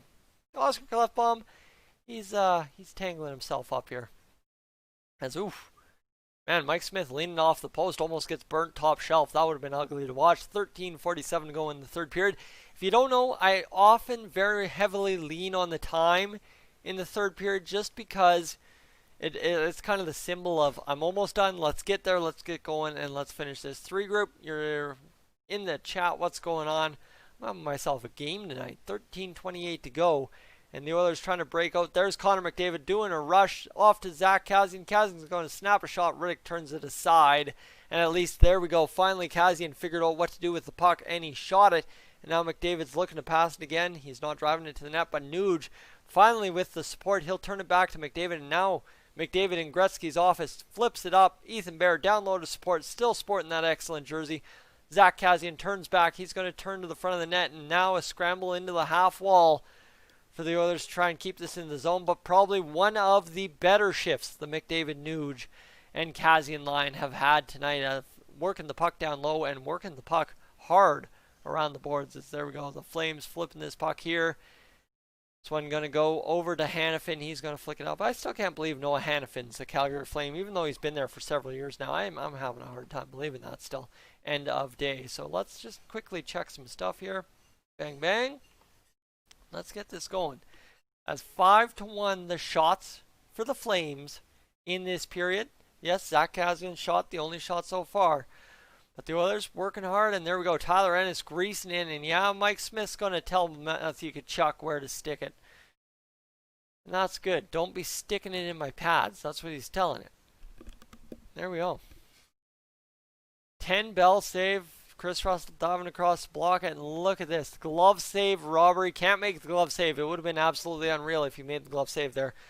But McLean, let's go Oilers, 100%. It's been a good period so far. You know what? I haven't given up the lead, and that's all that matters. My eyes, they're not watering. I need my eyes to water here so that I can start seeing things again. But at the end of the day, folks, 3,375 views on tonight's live stream. That is absolutely insane for an exhibition game, all right? That's next to new to me. It's definitely, if you're tuning along and you're new for the rest of this stream, hit that subscribe button. You know what? Stick around. Let's meet up on Saturday. Do this again. What do you say? End of the day, right? I know this whole thing's just been a walking advertisement, but what do you say we do this again on Saturday, then maybe again on Monday, again on Wednesday, and then if we need to, hopefully not on Friday and Saturday, because on Saturday, let me tell you, I'd like to go enjoy a bachelor party out in Madden, and that'd be very nice. So let's just do that, shall we? If you caught any of that, that's just all mumble jumble to you. Flames wouldn't take the Oilers dressing room as home team. Well, that's fair. That's fair. Good. They're in the visiting dressing room. I think it's all assigned by the NHL, though. I don't know if it has anything to do with anything Flames Oilers, but I mean, the Habs took the Leafs dressing room tonight. That was a weird go in the NHL, that is for sure. And let me just quickly check something here. That got some views, yes sirree. And let's see, what else do we got? Philip Broberg looking very promising, has some views. That's good to see. Ladies and gentlemen, there's some views for the Edmonton Food Bank ice sheets. There we go. Look at that. Bicycle Crossfield, Calgary. Where's that? That's in my area. That's a heck of a Zamboni to be driving down. Huh. James, have you ever been in there? The dressing room is class. I think they'd take it if given the opportunity. That Oilers dressing room is nice, based on the photos and videos I have seen. All right, let's get back to Oilers hockey, shall we? Adam Larson. Get it going. Up the ice. Deflected in by Ennis. Ennis is going to move this one. Sorry, just relaxing the back. Pizza or burger for Saturday's game? I am always a fan of the pizza for hockey games, 100%. I have Flames were offered it, but there we go. So there we go. Mike Smith save, and Oscar Klefbom flicks it out. There we go. Ladies and gents, 11:42 to go in this third period. The Flames now up to 33 shots. So just think about that. Since that first period where the Flames only had a total of 9 shots, they have now had 24 shots to the Oilers 8. And the Oilers are still leading 2-1. The goaltending, a question mark for the Oilers in the playoffs, some said. I think it looks pretty dang sharp tonight. I mean, yeah, sure, you have to ask what you have to do for the Chicago Blackhawks, but I'll take this goaltending 10 times out of 10 when you got 1 goal against on 33 shots. Your Wings and a Brew calling you may have a wrong number, it's still calling. Wings, yeah, you know what? That was a nice surprise roll up here tonight, getting it going, and some wings for supper. They were spicy though. They had that late kick, you know, those wings you down, and then all of a sudden you're done your bowl, and suddenly you're, what's going on with my mouth? And then you're like, oh, that's the spice I didn't account for. So here we go. Connor McDavid, that line, shuffling around. The first line, lining it up again. They're not on a power play, but they're setting up like they're on a power play, and Connor McDavid gives it away dead top of the ice, and the Flames just shoot it down. 10:25 to go in the third period, and my eyes are going to go, and I have to pass in the room. Fair enough, Tim. Fair enough. As I have to pass on the iced tea next time. Makes me way too thirsty. As you guys have the Let's Go Oilers chants going in the chat, appreciate that. And 10:06 to go. Mangiapane throwing a little bit of fist in the chops. Now the Oilers trying to get this job done inside the 600-second mark. Yes, sir. 600 seconds to go for the Oilers in this one. 10 minutes in this hockey game. Let's go Oilers is the message in the chat. We got to carry this home. My eyes, I don't know if the lights are bugging me out or what. My eyes just aren't watering at all. And it is hot. It's drying me out. Literally drying out. Now I can't even talk. As dry settle, Yamamoto. At the end of the day, I guess I should put it this way. No Oilers line has looked particularly explosive tonight. They've all had flashes or dashes, but no line's gone out there and get it gone every single time on the ice so far. So keep that in mind, I guess I'd say. As Ennis out there, the Drysdale Ennis Yamamoto line has impressed at times. But we get the goal light going again, and the goal light used to be good luck. Cookie power used to be good luck. We've had some superstitions over the years. Q-Lid, Let's Go Oilers, there you go. Lots of people showing up for the Let's Go Oilers chant. Ladies and gentlemen, 102 likes on the stream. Appreciate everything tonight. As we wind down, make sure, before you head out, don't be heading out now, but hit that like button, hit that subscribe button, and let's get this going for what's going to be a rowdy Saturday on YouTube when it comes to Edmonton Oilers hockey. I don't know, a lot to be focused on then, and it's going to be interesting to say. They're saving it for Chicago. No, that would be the hope. You know what? Just play it out now. Don't get injured, and just keep the legs moving. Make sure the legs work for a full 60 and get the job done. As this is now, you know what? Since the second period, it's turned into the game I expected it to be, right? A little bit lull, a little bit dull, a little bit not exactly as crisp and clean as it should be. Not exactly the best game, and that's fair. End of the day, I'm not complaining. I'm just... You know what? That first period was too much of a tease. That's maybe the thing. That first period was a real teaser.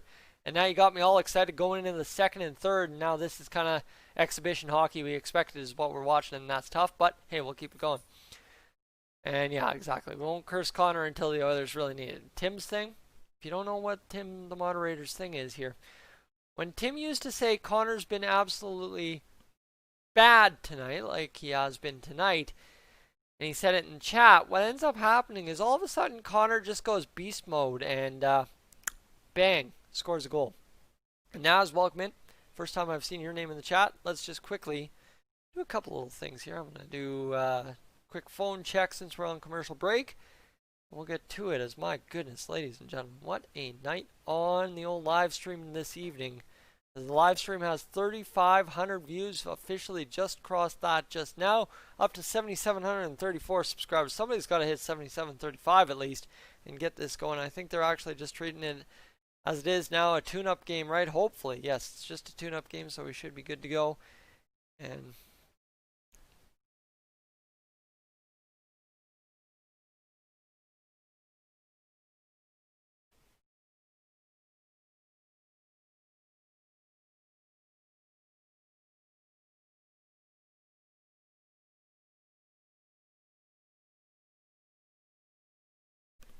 there we go. Text message sent. Let's get this going.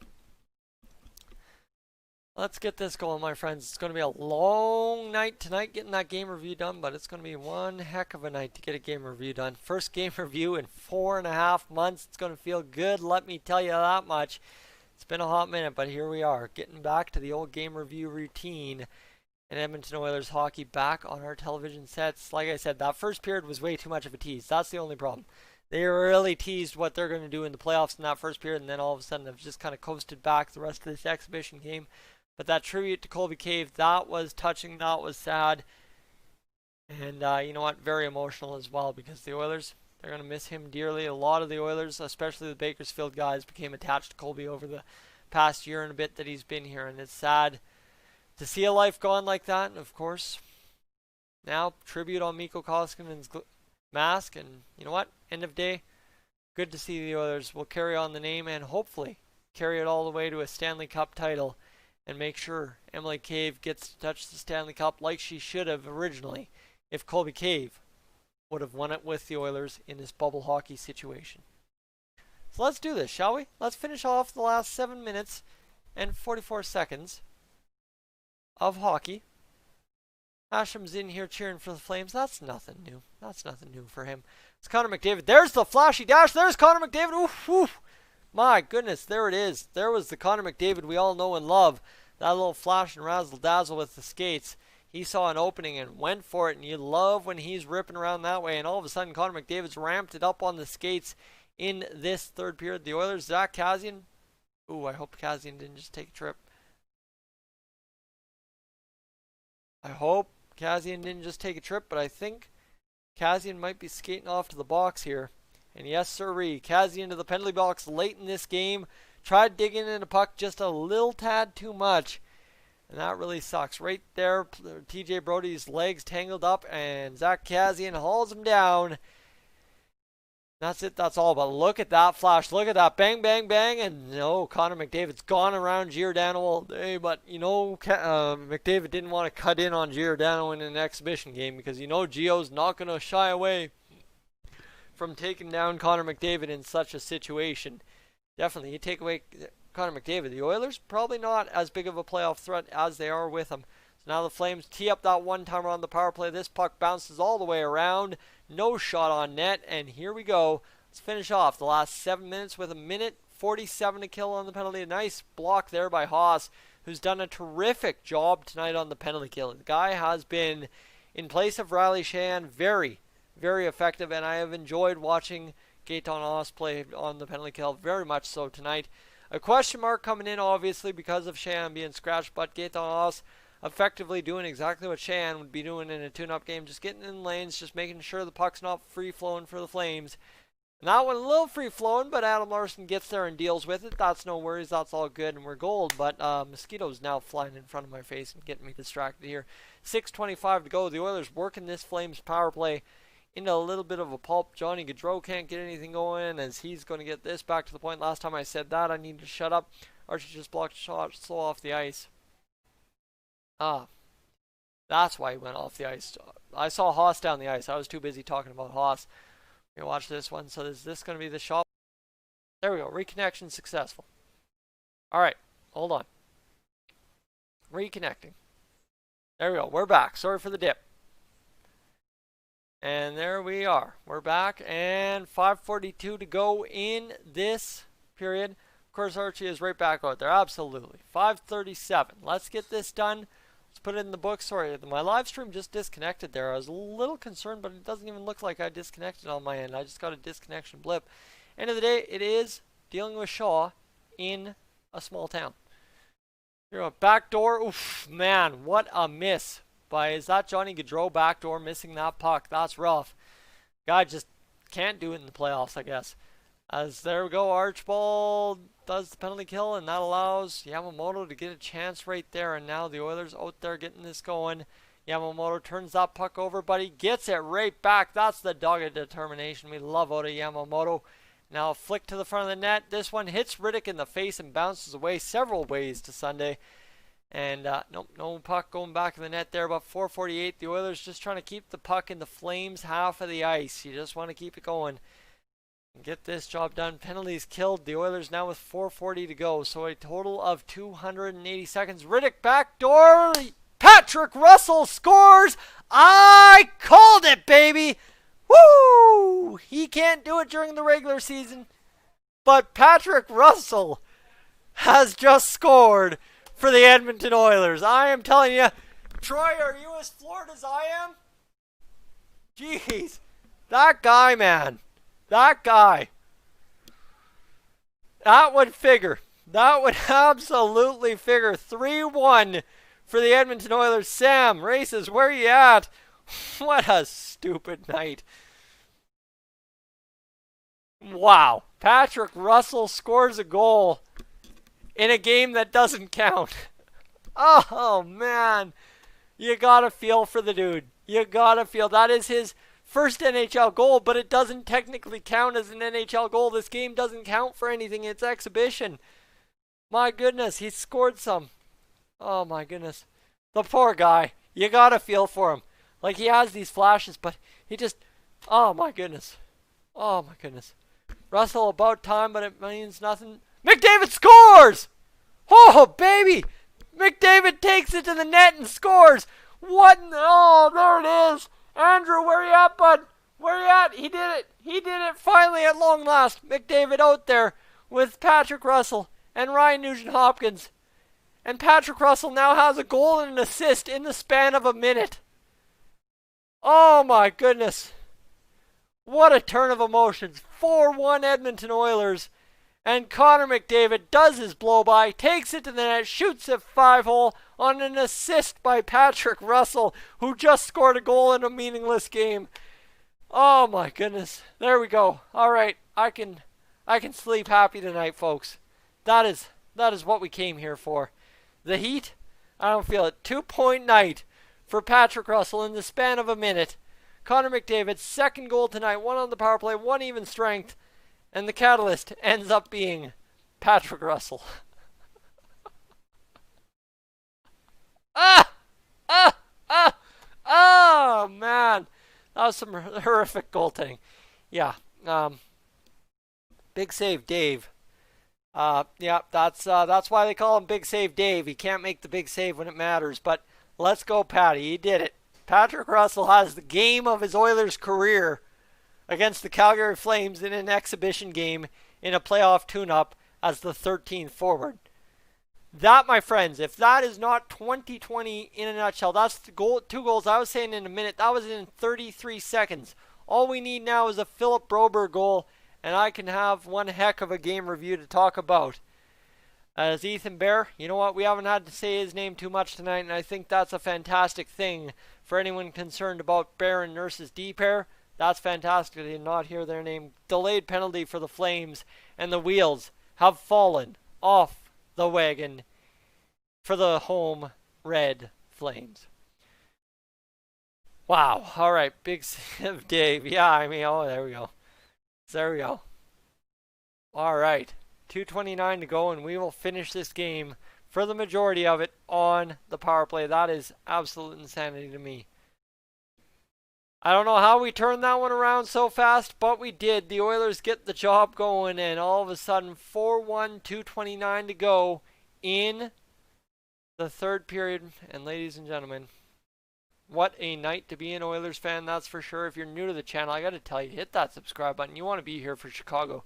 If we're getting this hype about exhibition, we're going to get a lot more hype about that Chicago game, that is for sure. Here we go. What do we got? 12. Bang, bang, bang. Liking what we see. Liking what we see. Ladies and gentlemen, it has been a monster of a night here on Goaltending TV. Let me tell you that one. They're the Patty R I remember from Baco. 100%. His name is Russell. Oilers didn't want to play, then changed their minds.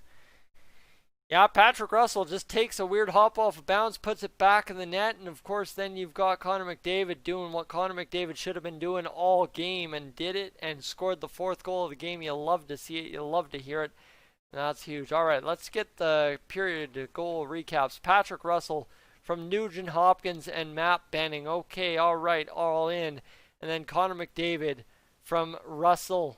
Wow, what a night. Benning gets an assist as well. You like to see that. The Oilers win when Benning's in the lineup. That's just mathematically proven. So it's absolutely insane. And 107 likes. It's been a crazy good night, guys. I appreciate everybody tuning in. And we're keeping this going till the game's over. And then immediately, as soon as that final whistle goes, I dip. And we get gone for the game review. That's just the way it works. I know I should do a game review on the live stream. No. We do the game review the entire game. We're live. And then we do the game review, which is a video which you can tune in if you hit that subscribe button and click the notifications to get a bell to tell you to say, hey, come on over. As 2 guys gang up on Broberg, he's getting welcome to the NHL. Is Broberg's welcome to the NHL moment when the Flames just rough him up for 60 minutes in an exhibition game? I think yes. Welcome to the NHL, Philip Broberg. What a bounce on Russell's goal. No doubt. So here we go. 1:55 to go. 2:22 in the game. The power play has 30 seconds less.